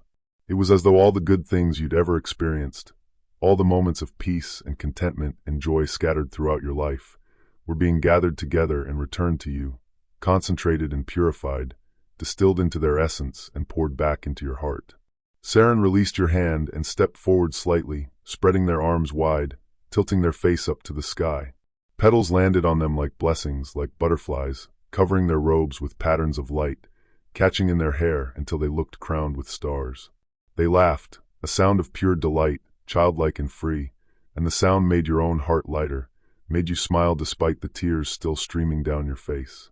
Dance with them, Saren called to you, beginning to turn slowly, their arms still outstretched, their robes billowing around them. Move with the wind, with the petals, with the magic. Let your body express what your heart is feeling. Let yourself be part of the tree's celebration. You hesitated for only a moment, some old self-consciousness trying to assert itself, some voice in your head saying you didn't know how to dance, couldn't dance, shouldn't dance.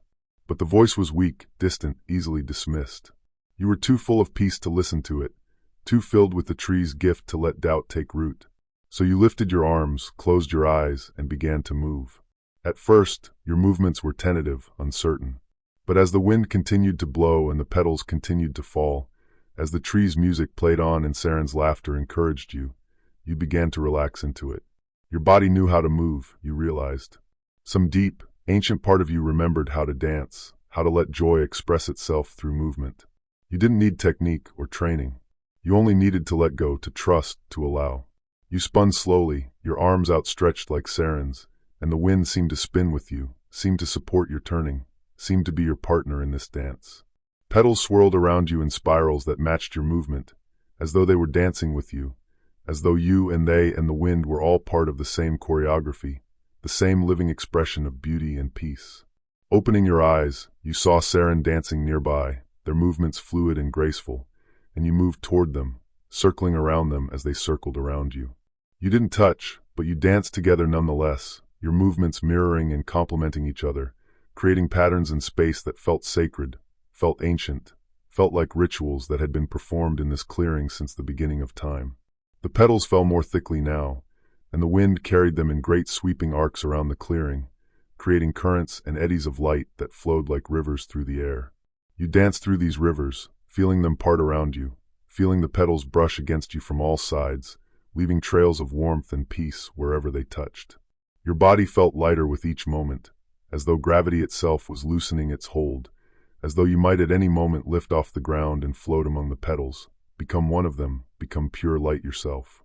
The ground beneath your feet was now completely covered with a thick layer of glowing petals, and walking on them was like walking on the softest carpet imaginable, on clouds, on accumulated moonlight.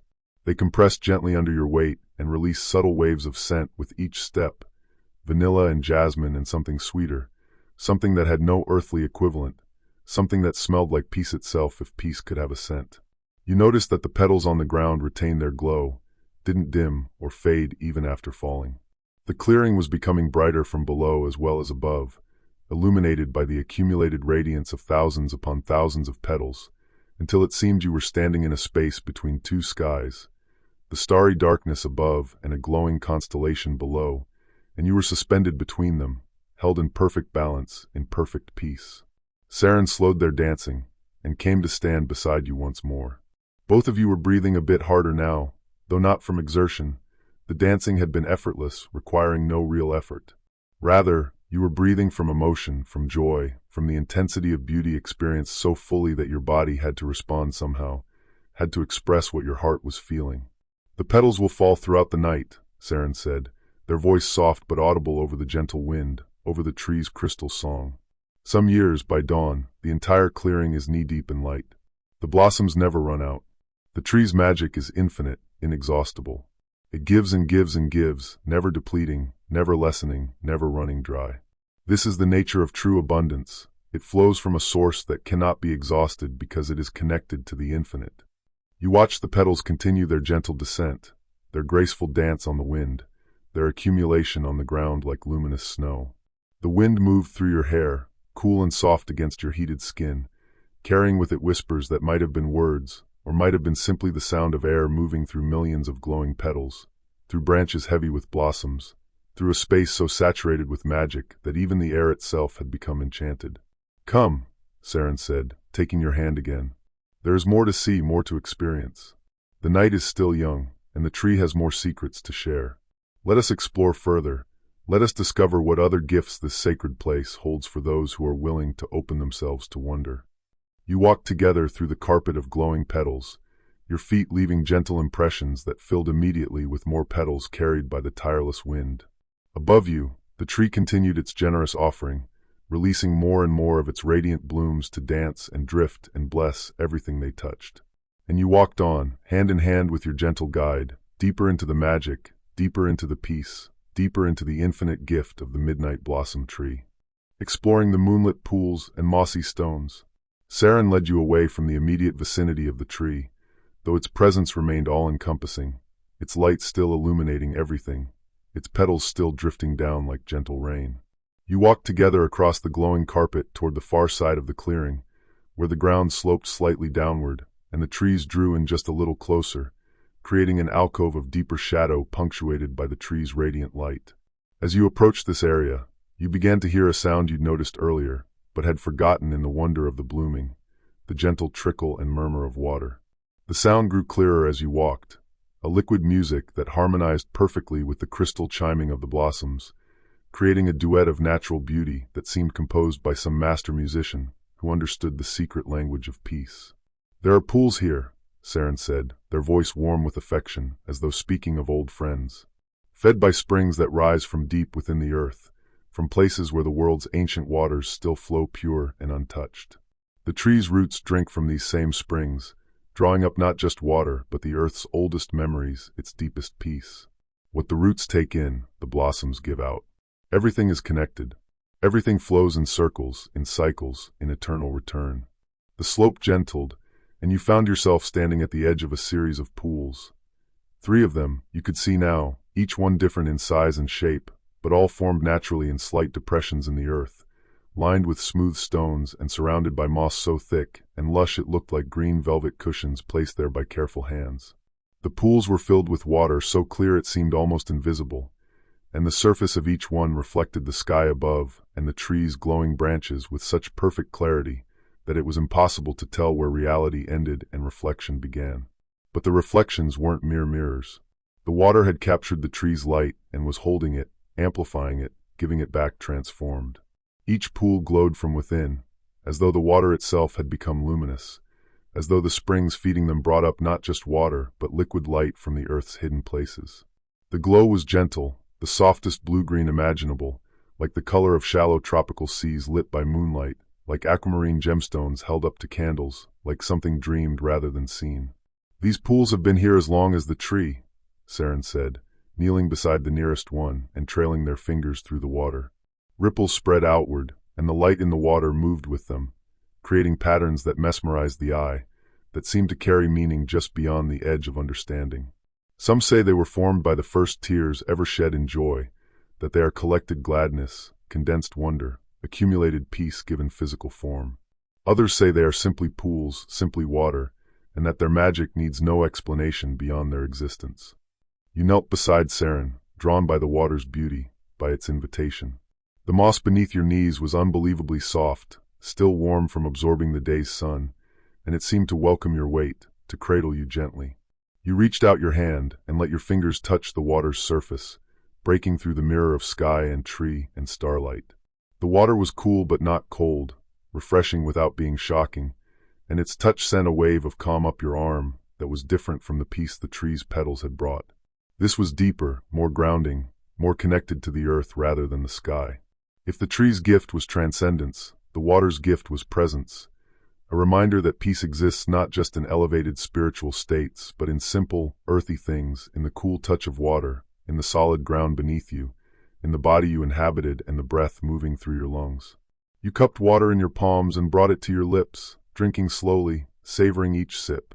It tasted pure and sweet, mineral-rich and clean, and it seemed to carry within it the essence of stone and soil, of deep places and slow time, of patience and endurance, and the steady flow of life continuing beneath all surface changes. As you swallowed, you felt the water's coolness trace a path down your throat, into your chest, spreading out through your body, and everywhere it touched, it left a feeling of renewal, of cleansing, of being washed clean from the inside out. "The water holds memories," Saren said, watching you drink with approval. Memories of everyone who has ever come here seeking peace, who has ever knelt at these pools and drunk from them. But they are not memories that burden or confuse. They are memories transformed into blessing, into goodwill, into hope. When you drink, you are connected to all who came before, and you add your own peace to the water for all who will come after. The pools grow more healing with each person who visits, more potent with each blessing they receive and give. You look down into the pool before you, and in its glowing depths, you thought you could see shapes moving, forms shifting, not frightening or strange, but beautiful, dreamlike. Were they fish? Spirits? Reflections of something you couldn't quite see? You couldn't tell, and it didn't matter.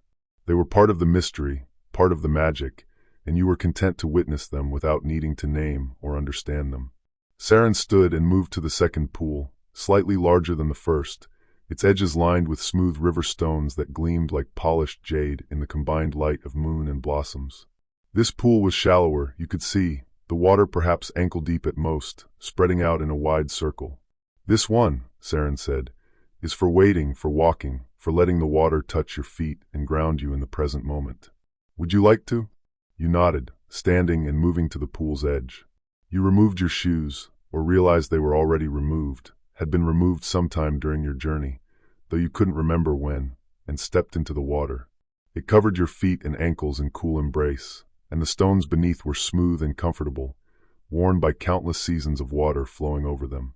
You took a few steps, feeling the water swirl around your feet, feeling the stones massage your soles, and with each step you felt more present, more grounded, more fully inhabiting your body. The sensation was exquisite. The cool water soothed feet that you hadn't realized were tired from your journey. The smooth stones provided just enough texture to stimulate without being uncomfortable.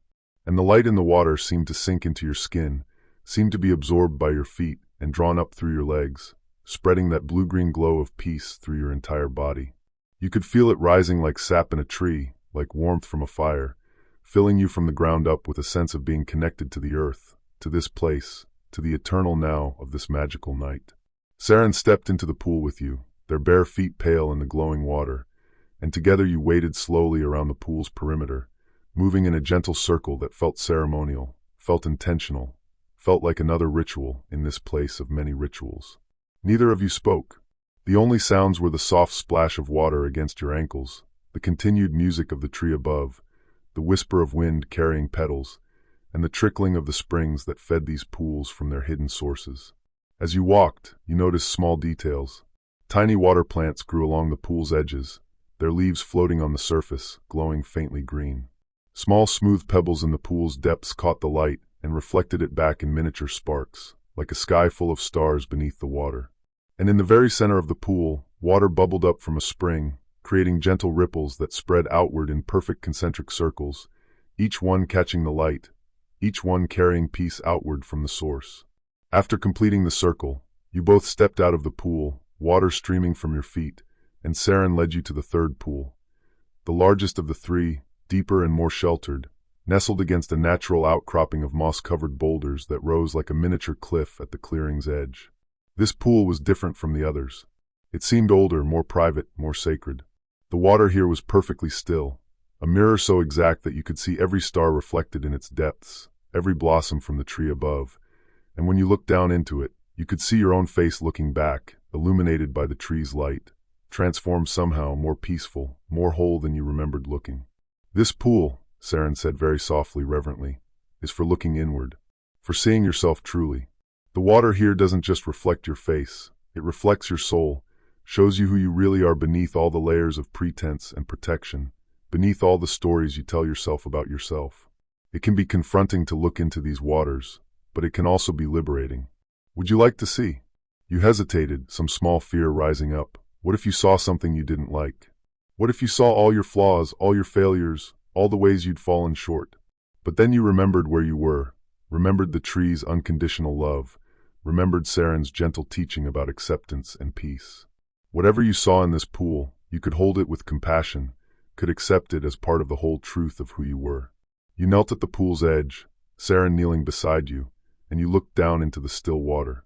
At first, you saw only what you expected, your face reflected clearly, surrounded by the glow of the tree's light.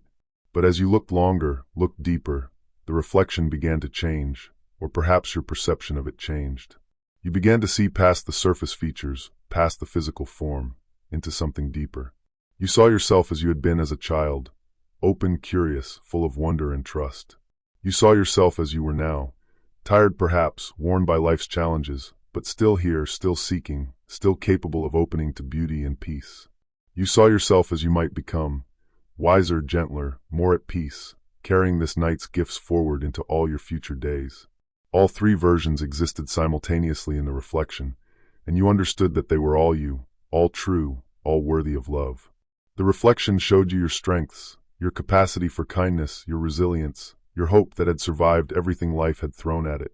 And yes, it showed you your weaknesses too, your doubts, your fears, your old wounds still healing. But in this pool, in this light, even the weaknesses looked different. They weren't flaws to be ashamed of, but simply parts of being human, parts of being alive, parts of the wholeness that made you who you were. Nothing to hide, nothing to fix, simply things to hold with compassion, with acceptance, with love. Tears fell from your eyes into the pool, creating ripples that spread outward, distorting the reflection momentarily before it settled back into clarity. And you realized that this was part of the truth too, that you were someone who felt deeply, who responded to beauty with tears, who opened their heart even when it hurt. This vulnerability wasn't weakness. It was strength. It was courage. It was the very thing that had allowed you to find this place, to open yourself to its gifts, to let yourself be transformed. You see truly now, Saren said softly, their hand coming to rest gently on your shoulder. You see yourself with the tree's eyes, with the eyes of compassion and unconditional love. This is the gift of the third pool, to learn to see yourself as you are seen by the divine, by the universe, by the source of all peace and love. To understand that you are worthy exactly as you are, that you have always been worthy, that you could never be anything other than worthy because worthiness is your nature, not something you earn or lose, but something you simply are. You sat back from the pool, overwhelmed by what you'd seen, by what you'd understood. Saren helped you to your feet, steadying you with gentle hands, giving you time to integrate what you'd experienced. Together, you walked to one of the mossy boulders that surrounded the third pool, and you sat down on it, Saren beside you, both of you looking out at the clearing, at the tree continuing its generous blooming, at the petals still drifting down in their endless gentle dance. The boulder was comfortable beyond reason, its moss-covered surface shaped perfectly to support you, and you realized that everything in this grove was designed for comfort, for peace, for rest. The pools, the stones, the moss, the tree itself, all of it existed to support those who came seeking sanctuary, to hold them, to heal them, to help them remember who they truly were beneath all the forgetting. You sat in comfortable silence, feeling the night deepen around you, feeling the tree's magic continue to work its gentle transformation, feeling the pool's blessings still moving through you like cool streams beneath warm earth. And you knew, with a certainty beyond words, that you would carry this night with you always, that what you had seen and felt and understood here would remain as a touchstone, a refuge, a source of peace you could return to whenever you needed it, even after you left this physical place behind. Stories of past blossom nights. You sat together on the moss-covered boulder in companionable silence, the night wrapping around you like a soft blanket, the tree's light creating a sphere of gentle radiance that held the darkness at bay without banishing it entirely. The petals continued their slow, graceful descent, and the pools nearby reflected the stars and blossoms in their still, glowing surfaces. Time had lost all meaning, all urgency. There was only this moment, this peace, this perfect now that seemed to expand infinitely in all directions. After a while, though whether it was minutes or hours you couldn't say, Saren shifted slightly beside you, settling more comfortably against the boulder's mossy surface. They tilted their head back to look up at the tree's vast canopy, their expression soft with affection and wonder, and when they spoke, their voice had the quality of someone beginning a beloved story, a tale told many times but never growing old. "Would you like to hear," Saren asked gently, "about some of the others who have come here? About past blossom nights and the souls who found their way to this tree seeking what you seek, peace, rest, understanding, a moment of sanctuary from the world's demands."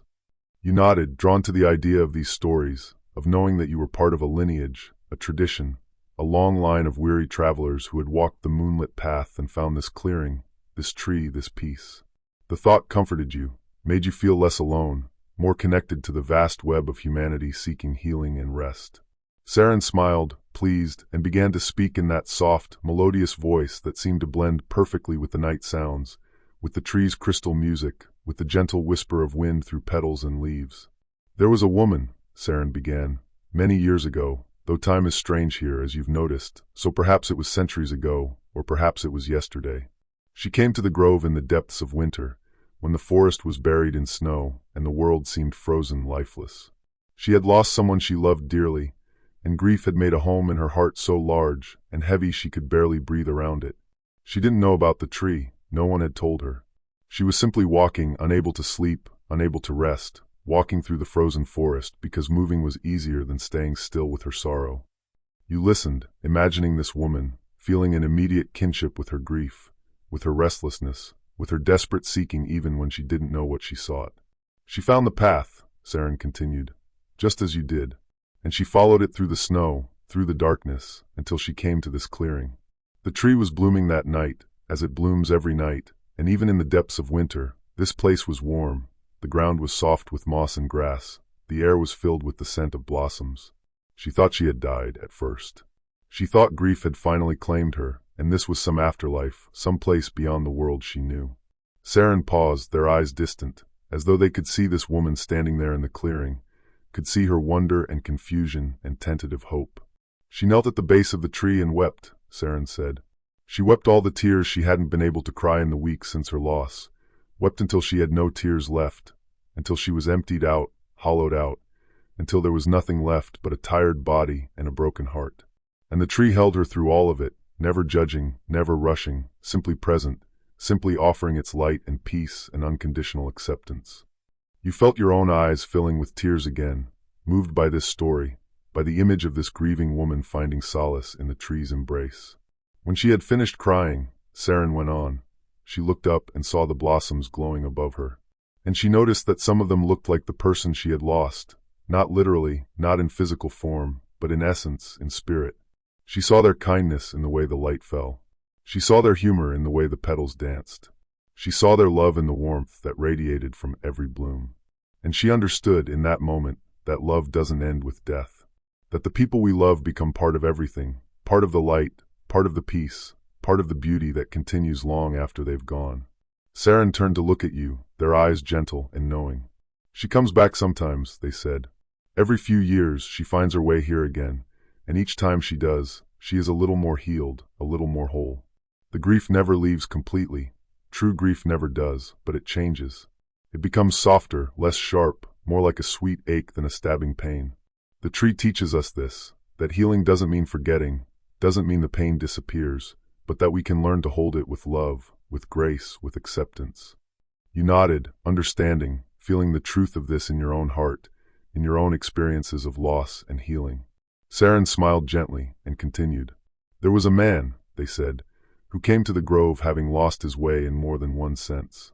He had forgotten who he was, had spent so many years trying to be what others expected, what others demanded, that his own true self had been buried beneath layers of pretense and performance. He was successful by the world's standards, wealthy, respected, accomplished, but he felt empty inside, hollow, as though he were a beautiful shell with nothing living inside it. The story resonated with you in different ways than the first one had, touching on a different kind of pain, a different kind of seeking. You leaned forward slightly, drawn into the tale. He found the tree on the night of his 50th birthday, Saren continued.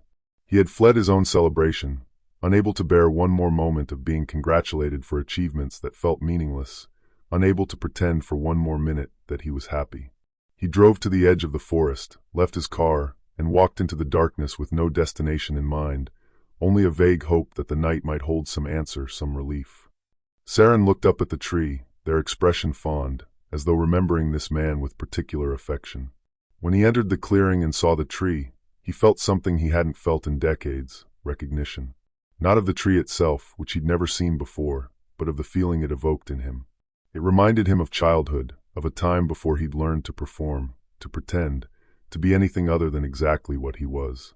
The tree's light seemed to strip away all his pretenses, all his carefully constructed facades, until he stood naked before it. Not physically, but spiritually, emotionally, just his true self, raw and vulnerable and real. You held your breath, waiting for what came next, feeling the weight of this moment in the story. He was terrified at first, Saren said. Terrified that his true self would be found wanting, would be judged and rejected. But the tree only loved him, only accepted him, only held him in its light with the same unconditional compassion it shows to every soul that enters this grove. And slowly, over the course of that night, he began to remember who he really was. Not the successful businessman, not the respected leader, not any of the roles he'd played, just himself, his essential self, the person he'd been born to be before the world started making demands. Saren turned to you again, their eyes warm. He comes back every year now, they said. On his birthday. It's his ritual, his reminder, his way of staying connected to his true self even as he navigates the world and all its expectations. The tree has become his anchor, his touchstone, the place where he can always return to truth. You felt a deep sense of connection to this man, to his journey, to his need for a place where pretense fell away and only truth remained. You understood why he kept coming back, why he needed this annual pilgrimage. You suspected you might do the same, might need to return to this grove again and again to remember what you were learning here tonight. There was a child, Saren said, and their voice grew even softer, more tender, who wandered away from their family during a camping trip and found themselves lost in the forest as night fell. They were frightened at first, as any child would be, calling for their parents, trying to find their way back.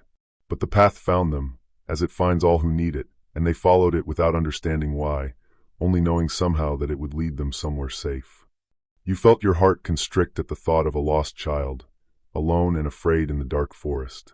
When they came to the clearing, Saren continued, and saw the tree glowing like the most beautiful night light imaginable, they weren't afraid anymore. They ran to it, pressed their small hands against its trunk, and felt immediately safe, immediately loved.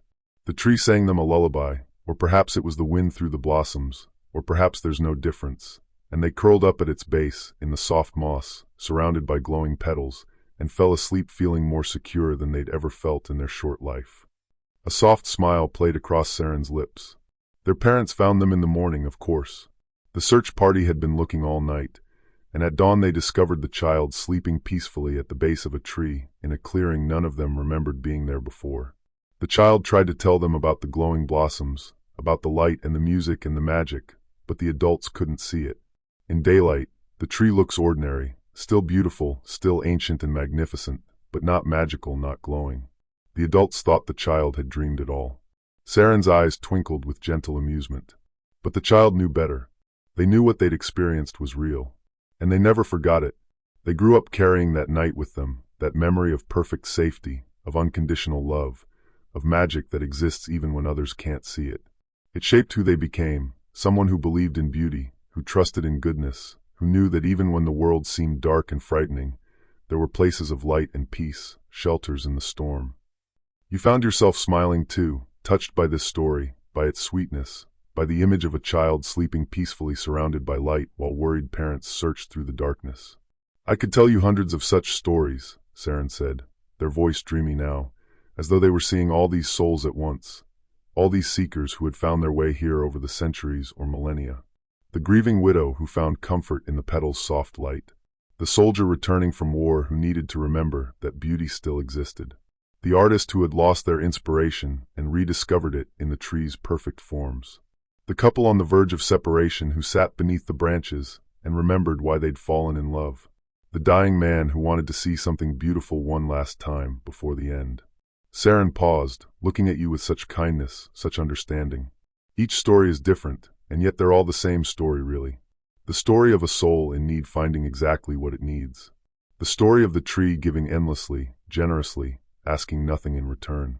The story of peace offered and peace received. The story of healing, of hope, of the reminder that no matter how dark the night, there is light, and that light is freely given to all who seek it. You sat quietly, absorbing these stories, feeling them settle into your heart like seeds that would grow and bloom in their own time. You understood now that your own story was being woven into this tapestry, that someday perhaps, Saren would tell someone else about you, about this night when you came seeking peace and found it beneath the midnight blossom tree. Thank you, you whispered, your voice thick with emotion. Thank you for sharing these stories with me. Saren reached over and took your hand, squeezing it gently. Thank you for adding your story to the collection, they replied. Thank you for being here, for opening your heart, for letting the tree's magic work on you. Every soul that comes here adds something to this place, leaves a blessing behind, makes the magic stronger for all who come after. You are not just receiving tonight, you are also giving, though you may not realize it. Your peace becomes part of the grove's peace. Your healing becomes part of the grove's healing. Everything flows in circles here. Everything returns. You sat together in silence once more, the stories hanging in the air like the petals that continued to drift down from the branches above, like the light that continued to glow soft and eternal, like the peace that filled this space so completely that it seemed it must surely overflow and spill out into the world, bringing comfort to all who needed it, whether they could find their way to this clearing or not. A calming tea ritual beneath the tree. The night had deepened around you, growing richer and more velvety, and though you had no sense of how much time had passed, you felt no weariness, no impatience for the night to end. If anything, you wanted it to continue forever, wanted to remain in this suspended moment where peace was the only reality, where the tree's light was the only truth that mattered. The stories Saren had shared still echoed in your heart, connecting you to all the souls who had come before, reminding you that you were part of something larger, older, more beautiful than you had imagined. Saren stirred beside you, releasing your hand gently, and rose from the mossy boulder with their characteristic grace. "There is one more ritual I would share with you," they said softly, their voice warm with anticipation, "before the midnight hour arrives and the tree reaches its fullest bloom. It is perhaps the simplest of all the rituals, and yet one of the most profound. Would you join me?"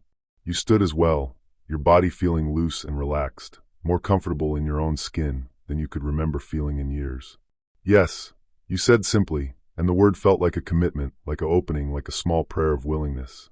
Saren smiled and began walking back toward the tree, and you followed, your feet moving silently through the thick carpet of glowing petals that now covered nearly every inch of the clearing's floor.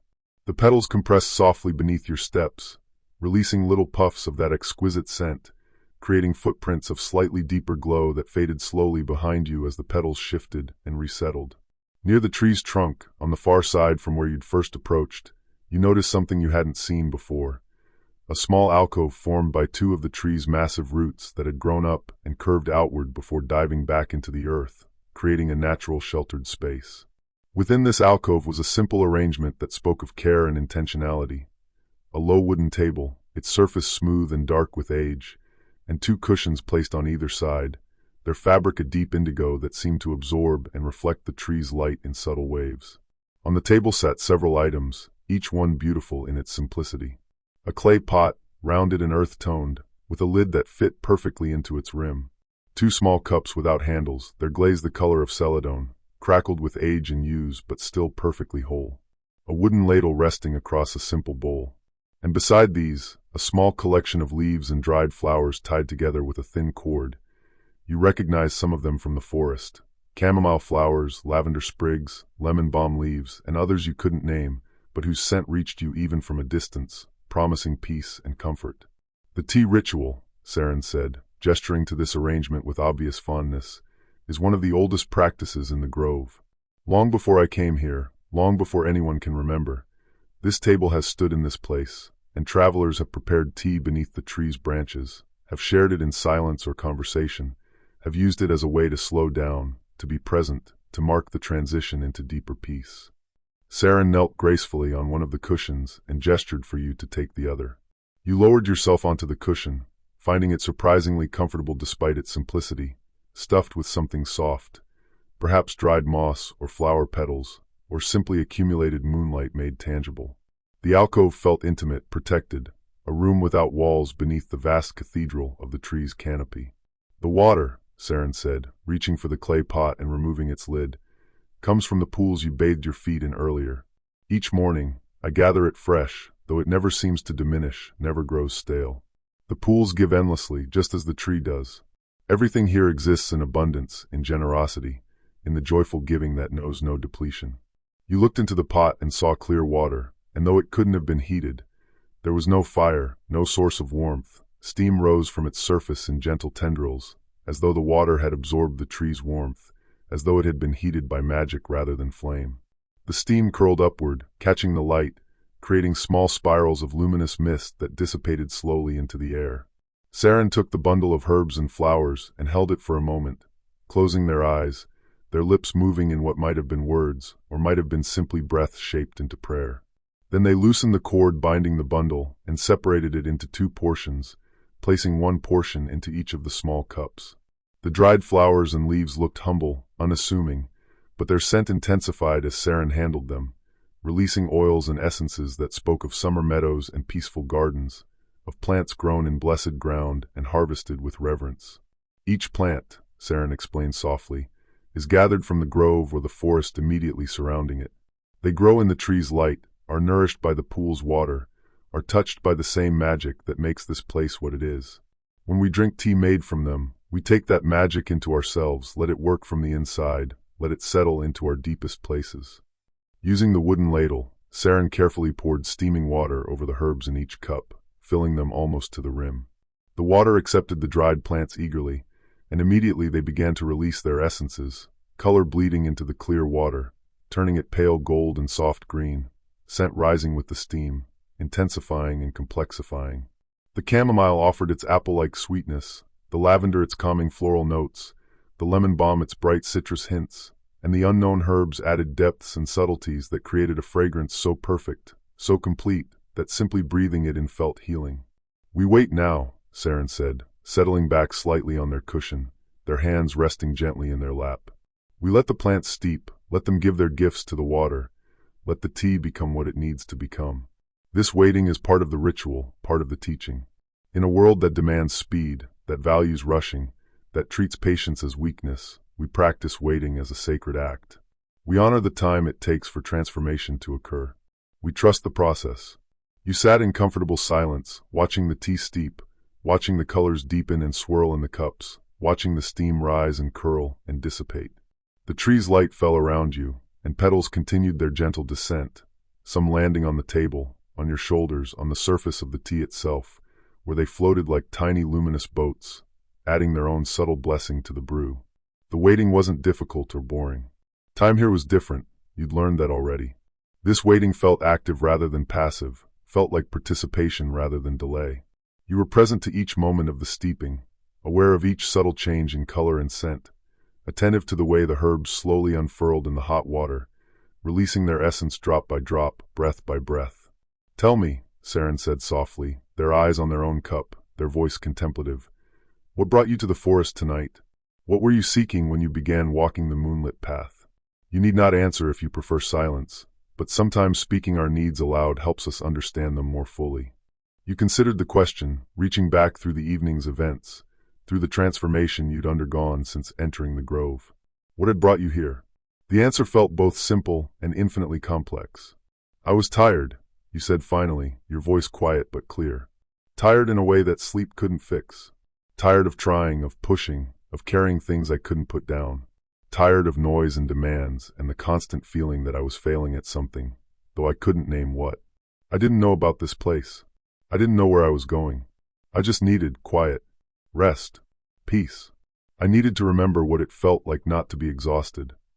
Saren nodded slowly, understanding in their eyes. "And have you found it?"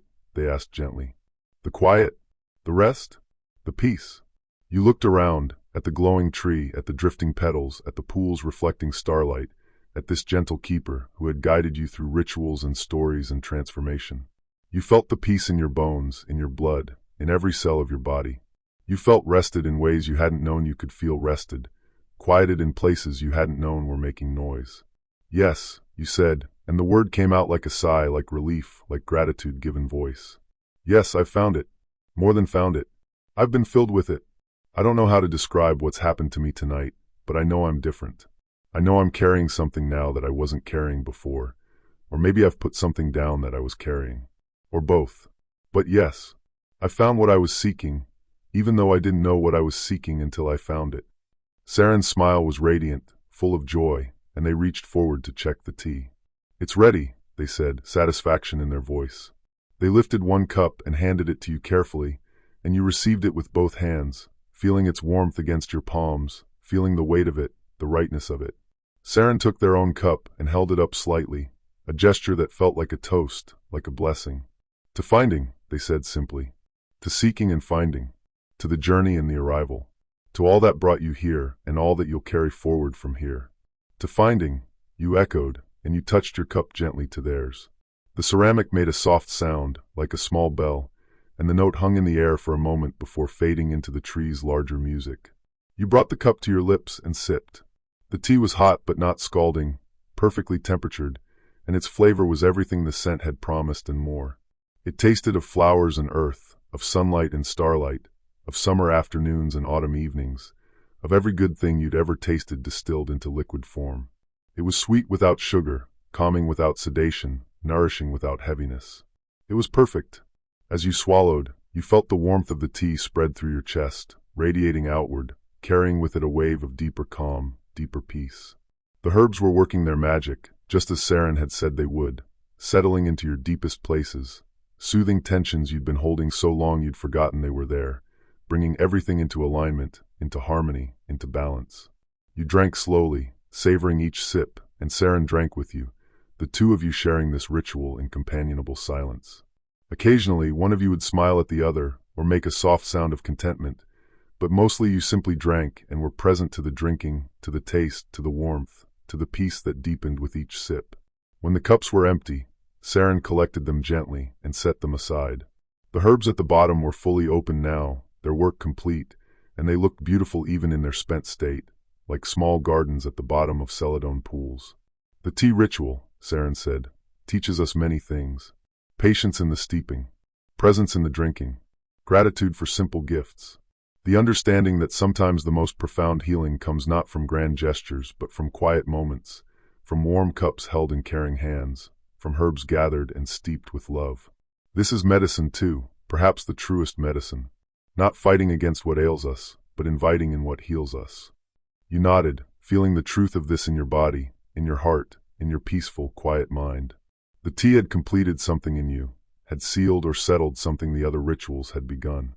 You felt whole in a way you couldn't remember ever feeling, complete, lacking nothing, needing nothing, simply being, simply resting in your own existence with acceptance and peace. Saren stood and helped you to your feet, and together you stepped out of the root alcove and back into the fuller clearing. The tree rose above you, its blossoms glowing more brilliantly than ever, and you realized that something had shifted in the quality of the light, in the intensity of the magic. The air felt charged, expectant, as though the night itself was holding its breath. "It's nearly time," Saren said, their voice hushed with reverence and anticipation. "Nearly midnight. Nearly the moment when the tree reaches its fullest bloom, when the magic peaks, when the gift it offers is most complete. Come, let us position ourselves to witness what comes next." The midnight bloom unfolds fully. Saren led you back toward the center of the clearing, closer to the tree's massive trunk, and you both settled onto the soft carpet of glowing petals that had accumulated there. The petals compressed beneath you like the finest mattress, supporting you perfectly, and their warmth radiated up through your body, comfortable and comforting. You sat facing the tree, your head tilted back to take in as much of its vast canopy as possible, and Saren sat beside you in the same position, both of you oriented toward the same magnificent focal point, both of you waiting for something you could feel approaching like a tide, like dawn, like an inevitable and beautiful transformation. The air had changed again. It felt thicker now, more substantial, as though it were becoming saturated with magic, as though the invisible was pressing closer to the visible, as though the veil between worlds was growing thin and transparent. Your skin tingled with awareness, every hair standing slightly on end, not from fear but from anticipation, from the body's instinctive recognition that something significant was about to occur. The light from the blossoms had been growing steadily brighter throughout the evening, but now it seemed to stabilize, to hover at a particular intensity, as though gathering itself, preparing. The petals that had been falling in steady streams slowed their descent, and then, for a moment that felt suspended outside of time entirely, they stopped falling altogether. The wind stilled. The night sounds quieted. Even the tree's crystal music softened to barely a whisper. Everything became still, expectant, poised on the edge of transformation. "Watch," Saren breathed beside you, their voice barely audible. "Watch the blossoms.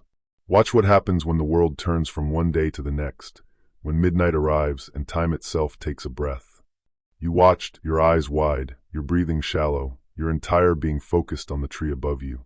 The blossoms hung in perfect stillness, thousands upon thousands of them, each one glowing with that soft, multicolored light, each one perfect in its form, each one waiting. The moment stretched, elongated, became elastic. You existed in a space between seconds, in the pause between heartbeats, in the silence between notes of music. And then, so subtly you almost missed it, something began. The light in the blossoms started to pulse, not rhythmically, not all together, but in waves that moved through the tree like breath, like blood flowing through veins, like consciousness itself made visible. The pulses started at the tree's crown, at the highest branches, and moved downward, cascading through layer after layer of blossoms, each pulse slightly different from the last, each one carrying its own subtle variation of color and intensity. As the pulses moved through the tree, the blossoms began to open further. You had thought they were fully open already, had thought they had reached their maximum expression, but you'd been wrong. Now, you could see what true opening looked like. The petals that had been spread wide began to curl back even more, folding themselves nearly inside out, exposing their innermost parts to the night, to the stars, to the universe itself.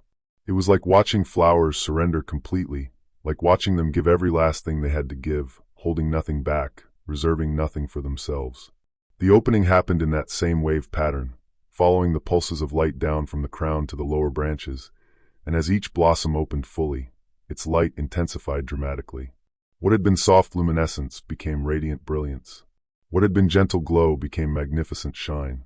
The tree was transforming before your eyes, becoming brighter and brighter, more and more luminous, until it seemed impossible that it could grow any brighter, and yet it continued, the light building and building and building. The colors within the light became more vivid, more saturated, more pure. You saw pinks so perfect they made your heart ache, blues so true they seemed to contain the essence of sky and sea, lavenders so delicate they might have been woven from twilight itself, silvers so bright they outshone the moon. The colors didn't just exist, they sang, they danced, they seemed to have consciousness, personality, intention. Each color was alive, and together they created a symphony of visual beauty that overwhelmed the senses in the most exquisite way possible. The light from the tree began to pour outward in visible waves, like ripples on a pond, like sound waves made of radiance. These waves moved through the clearing in expanding circles, and where they touched, everything transformed. The grass glowed more brightly. The moss became luminous.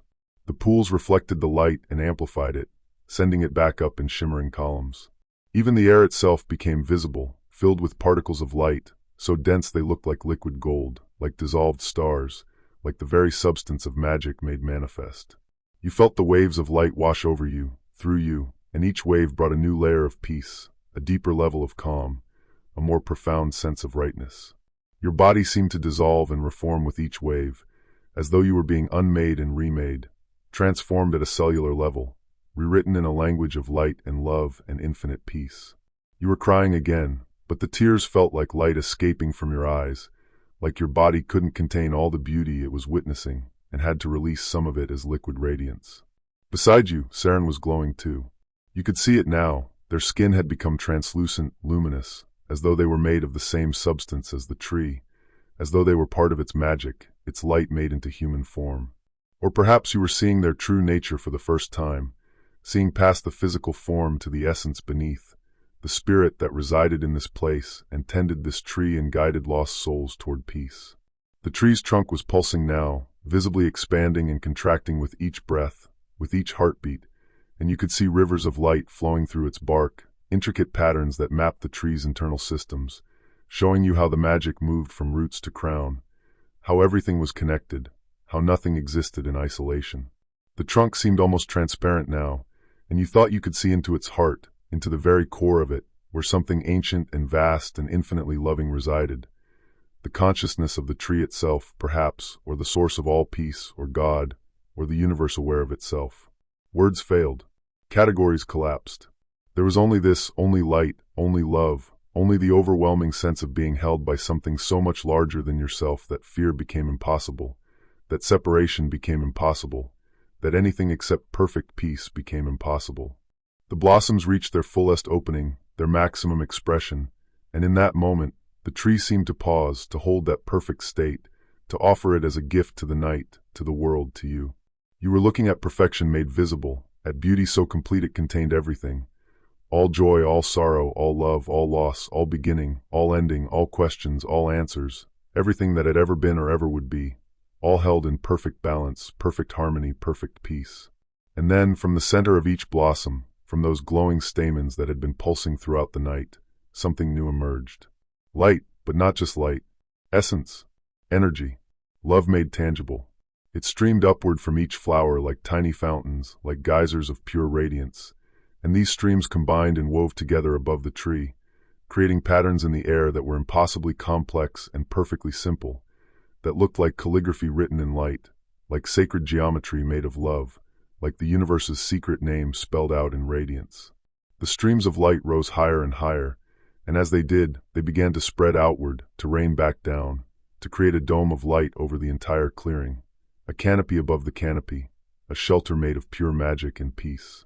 You were sitting inside a cathedral of light, beneath a roof woven from the tree's essence, surrounded by walls of radiance that felt more solid than any physical walls could ever be, more protective, more loving, more absolutely safe. This, Saren whispered, their voice full of awe despite having witnessed this countless times, is the midnight bloom.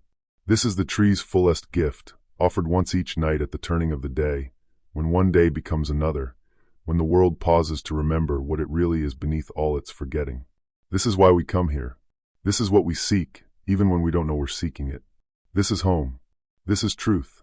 This is love without condition, peace without end, rest without reservation. You couldn't speak. You could barely breathe. You could only witness, only receive, only let yourself be filled and filled and filled with the light, with the peace, with the overwhelming sense of being loved so completely, so absolutely, that nothing else mattered, that nothing else had ever mattered, that your entire life had been leading to this moment, this seeing, this understanding that you were part of this, had always been part of this, could never be separate from this because this was what you were made of, this light, this love, this peace. The dome of light above you began to pulse in slow, majestic waves, and you realized it was breathing. The tree was breathing, and the breath was visible, was tangible, was something you could see and feel and almost touch. Each inhale drew in the darkness, accepted it, loved it, transformed it. Each exhale released light, offered it freely, gave it without expectation or condition. The tree was teaching you how to breathe, how to take in what comes and release it transformed, how to be a conduit for love rather than a container for fear, how to give endlessly because the source is infinite, and you are connected to that source, and therefore can never be depleted, never run dry, never have nothing left to give. You found yourself breathing with the tree, your chest rising and falling with its majestic rhythm, and with each breath you felt more peace settling into you, more light filling spaces you hadn't known were empty, more love expanding your heart until it felt like your chest couldn't possibly contain it, and yet it continued to expand, to grow, to encompass more and more until you weren't sure where your heart ended and the world began, until the boundary had dissolved entirely, and there was only heart, only love, only this vast and tender connection to everything that existed. Time stopped meaning anything at all. You might have sat there for minutes or hours or days or years. The midnight bloom continued, unchanging in its perfection, eternal in its presence, and you existed within it like a note within a symphony, like a wave within an ocean, like a breath within the breathing of the world. You were yourself, and you were everything. You were separate, and you were connected. You were individual, and you were universal. All paradoxes resolved themselves in the tree's light. All contradictions became complementary truths. All either-or became both-and. Gradually, though you couldn't say how gradually, couldn't mark the passage of time in any conventional way, you became aware that Saren was standing, was offering you their hand, was smiling down at you with such love and tenderness that you felt seen in a way you'd never felt seen before, known in a way you'd never been known, accepted so completely that acceptance itself became redundant because there had never been anything to accept or reject, only truth to witness and honor. You took their hand and they helped you to your feet, steadying you as you found your balance, as you adjusted to standing after sitting in such profound peace for so long. Your body felt light, felt new, felt like it had been remade in the tree's light, restructured according to principles of harmony and peace rather than tension and fear. "Come," Saren said softly, their voice gentle and inviting. "The bloom will continue until dawn. It never ends before the sun rises to release the night. But there is one more thing I would show you, one more gift the tree would offer before you rest. Will you come with me?" You nodded, unable to imagine refusing, unable to imagine wanting to be anywhere but here, doing anything but what Saren suggested. You trusted them completely now, trusted this place completely, trusted the tree and the night, and the magic and yourself in a way you'd never trusted anything before. Hand in hand, beneath the dome of light, surrounded by the midnight bloom's radiant perfection, you prepared to receive whatever final gift awaited. A gentle rest beneath the blossoms. Saren led you slowly through the clearing, through the thick carpet of glowing petals that shifted and whispered beneath your feet, releasing little clouds of that perfect scent with each step. The dome of light above you pulsed gently, breathing its slow, majestic rhythm, and you found your own breathing naturally synchronizing with it, becoming slower, deeper, more peaceful with each breath. Your body felt heavy now, but it was a good heaviness, the weight of deep relaxation, of tension finally released, of a body that had been holding itself rigid for so long finally remembering how to soften, how to rest, how to simply be held by the earth beneath and the light above. You walked toward a part of the clearing you hadn't explored before, slightly to the east of the tree's trunk, where the ground sloped very gently into a natural hollow. Here, the moss grew even thicker than elsewhere, creating a depression that looked almost like a nest, like a bed that had been prepared by nature itself for exactly this purpose. The moss was the deepest green imaginable, so lush and soft it seemed to invite you to sink into it, to let yourself be cradled by its gentle embrace. "This place," Saren said softly, their voice like a lullaby, like a gentle song designed to soothe and calm, "is where travelers rest when they need true sleep, deep sleep, the kind of sleep that heals and restores not just the body but the soul. The tree watches over those who sleep here. The light continues to work its magic even in dreams, perhaps especially in dreams, where the conscious mind finally steps aside and the deeper wisdom can do its work." You looked at the mossy hollow and felt an overwhelming wave of tiredness wash over you. Not the anxious, restless tiredness you'd been carrying for so long, but good tiredness, earned tiredness, the kind that comes after a long journey completed, after arriving home, after everything that needed to happen has happened, and now there is nothing left to do but rest. Your body was ready. Your mind was quiet. Your heart was full.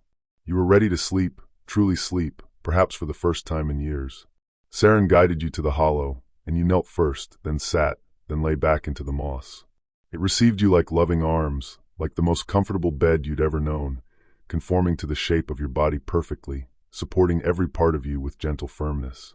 The moss was warm, not hot, but body temperature, as though it had been waiting for you specifically, keeping itself warm for your arrival. It smelled of earth and growing things, of life continuing patiently in quiet places, and the scent was deeply comforting, deeply grounding.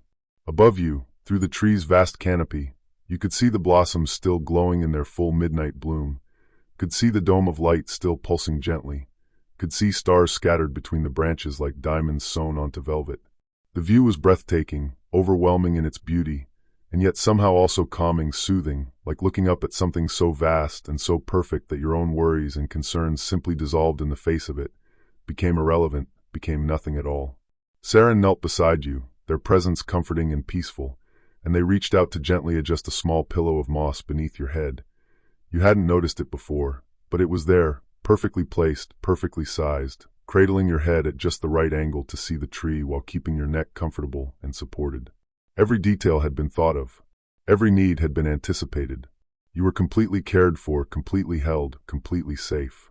"Rest now," Saren said, their voice barely above a whisper, soft as falling petals, gentle as moonlight. "Let your body sink into the moss. Let the earth hold you. You've been holding yourself up for so long, holding yourself together, holding yourself upright, holding so much that wasn't yours to hold. Now you can let go. The earth will hold you. The tree will watch over you. I will stay near until you sleep, and even after, the grove will keep you safe. Nothing can harm you here. Nothing can disturb your rest. You are completely protected, completely loved, completely at peace." You felt your body responding to Saren's words, felt yourself sinking deeper into the moss, felt your muscles releasing tension you'd been holding for days, weeks, months, years. Your shoulders dropped, your jaw unclenched. Your hands, which had been forming loose fists, opened and relaxed, palms up, receiving. Your legs became heavy, sinking into the moss. Your spine lengthened and settled. Your whole body was letting go, surrendering to rest, trusting that you would be held, that you would be safe, that you could finally stop trying to hold yourself together and just be. "Feel the tree's light falling on you," Saren continued, their voice like a gentle current carrying you downstream, like a soft wind guiding you forward into peace. "Feel how it touches your skin, warm and gentle. Feel how it seems to sink into you, bringing peace into every cell, every fiber, every particle of your being. The light is healing you, restoring you, returning you to your natural state of wholeness and peace. You don't have to do anything. You don't have to try. Simply receive. Simply rest. Simply let the tree's magic work on you while you sleep. The light did feel like it was sinking into you, you realized. It wasn't just falling on your skin. It was being absorbed, was penetrating deep into your body, and everywhere it touched, peace followed. Your tight chest loosened and expanded. Your churning stomach settled and calmed. Your racing thoughts slowed and quieted. Your worried heart eased and rested. The light was finding every place where you held pain or fear or tension, and it was gently, lovingly dissolving those things, transforming them into peace, into rest, into soft, gentle nothingness. Listen to the tree's song, Saren whispered, and you did. You focused on that crystal music that had been playing all night, that sound like wind chimes and bells, and something more mysterious, something that seemed to come from the blossoms themselves, from the light itself, from the magic that permeated this place. The music was so beautiful it made you want to cry, but you were too peaceful to cry now, too relaxed, too calm. Instead, you just listened, let the sounds wash over you, through you, let them carry away any remaining thoughts, any last concerns, until there was only the music, only the beauty, only the peace. Feel your breath, Saren said, their voice growing even softer, even gentler, as though they were speaking from farther away now, or perhaps as though you were drifting farther away, floating on currents of peace towards sleep. Feel how slow it's become, how deep, how easy. You don't have to think about breathing. Your body knows how. Your body is taking care of you, doing what it needs to do, and you can trust it completely. Each breath in brings peace. Each breath out releases anything that isn't peace. In and out, slow and steady, peaceful and easy. Just breathing, just resting, just being. Your breath had become so slow, you realized. So deep and regular. It was almost like you were already asleep, like your body had begun the process of sleep while your mind floated in that peaceful space between waking and dreaming, that soft, hazy place where everything feels distant and gentle and unimportant. Your thoughts, when they came at all, were soft and shapeless, forming and dissolving like clouds, like mist, like something barely there at all. The petals are still falling, Saren murmured, their voice now seeming to come from the night itself, from the air, from the tree. Watch them drift down if your eyes are still open.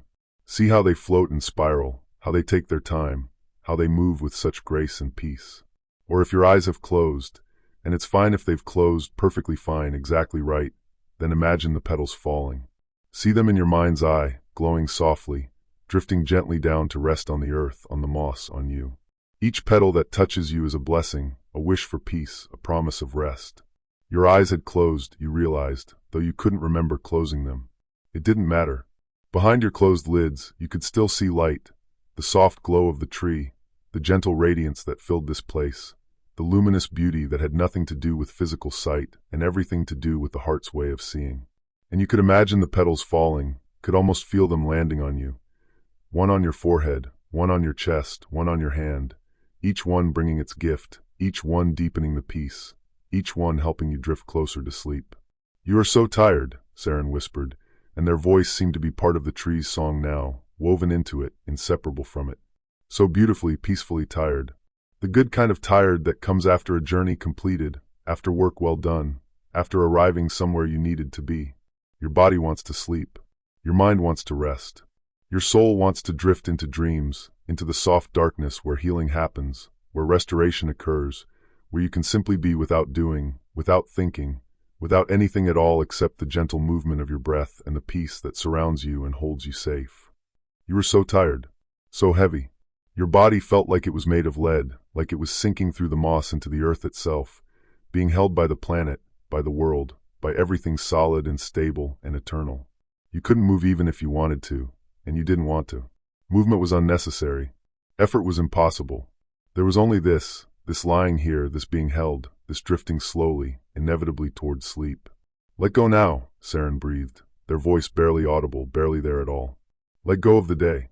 Let go of everything that came before. Let go of any remaining thoughts, any lingering concerns. They'll be there in the morning if you need them. Though perhaps you won't need them, perhaps the tree will have transformed them while you slept. Perhaps you'll wake to find that what seemed so important, so urgent, has become small and manageable or has disappeared entirely. But that's for later. For now, let go. Surrender to sleep. Sink into rest. You are safe. You are loved. You are home. You let go. You felt it happening, felt the last threads connecting you to wakefulness loosening, releasing, dissolving. Your consciousness was drifting now, floating like the petals, like clouds, like something untethered and free. The boundary between waking and sleeping grew thin, transparent, and then disappeared entirely. You were moving into dream, into peace, into the deep, restorative sleep that your body and mind and soul had been crying out for. The last thing you were aware of, though even this awareness was soft and distant and fading, was the tree above you, its blossoms glowing like captured stars, its light falling gentle and constant and loving, its presence vast and protective and eternal. You felt watched over, cared for, cherished. You felt like a child again, safe in loving arms, knowing with absolute certainty that you were protected, that nothing could harm you, that you could let go completely and trust that you would be held. And then even that awareness faded, dissolved into peace, into soft darkness, into sleep so deep and so restful it seemed to reach into your very essence, healing things you didn't know needed healing, mending things you didn't know were broken, restoring you to wholeness, to peace, to your true self beneath all the layers of tiredness and worry and fear. The tree continued its bloom above you, its light falling constant and gentle. The petals continued their slow descent, covering you gradually like a blanket of luminous silk. The pools reflected the stars. The wind whispered through the branches. Saren sat nearby, watching over your rest, their presence peaceful and protective. And you slept, deeply, peacefully, completely, held by the earth, blessed by the light, wrapped in peace, home at last, safe, loved, at rest.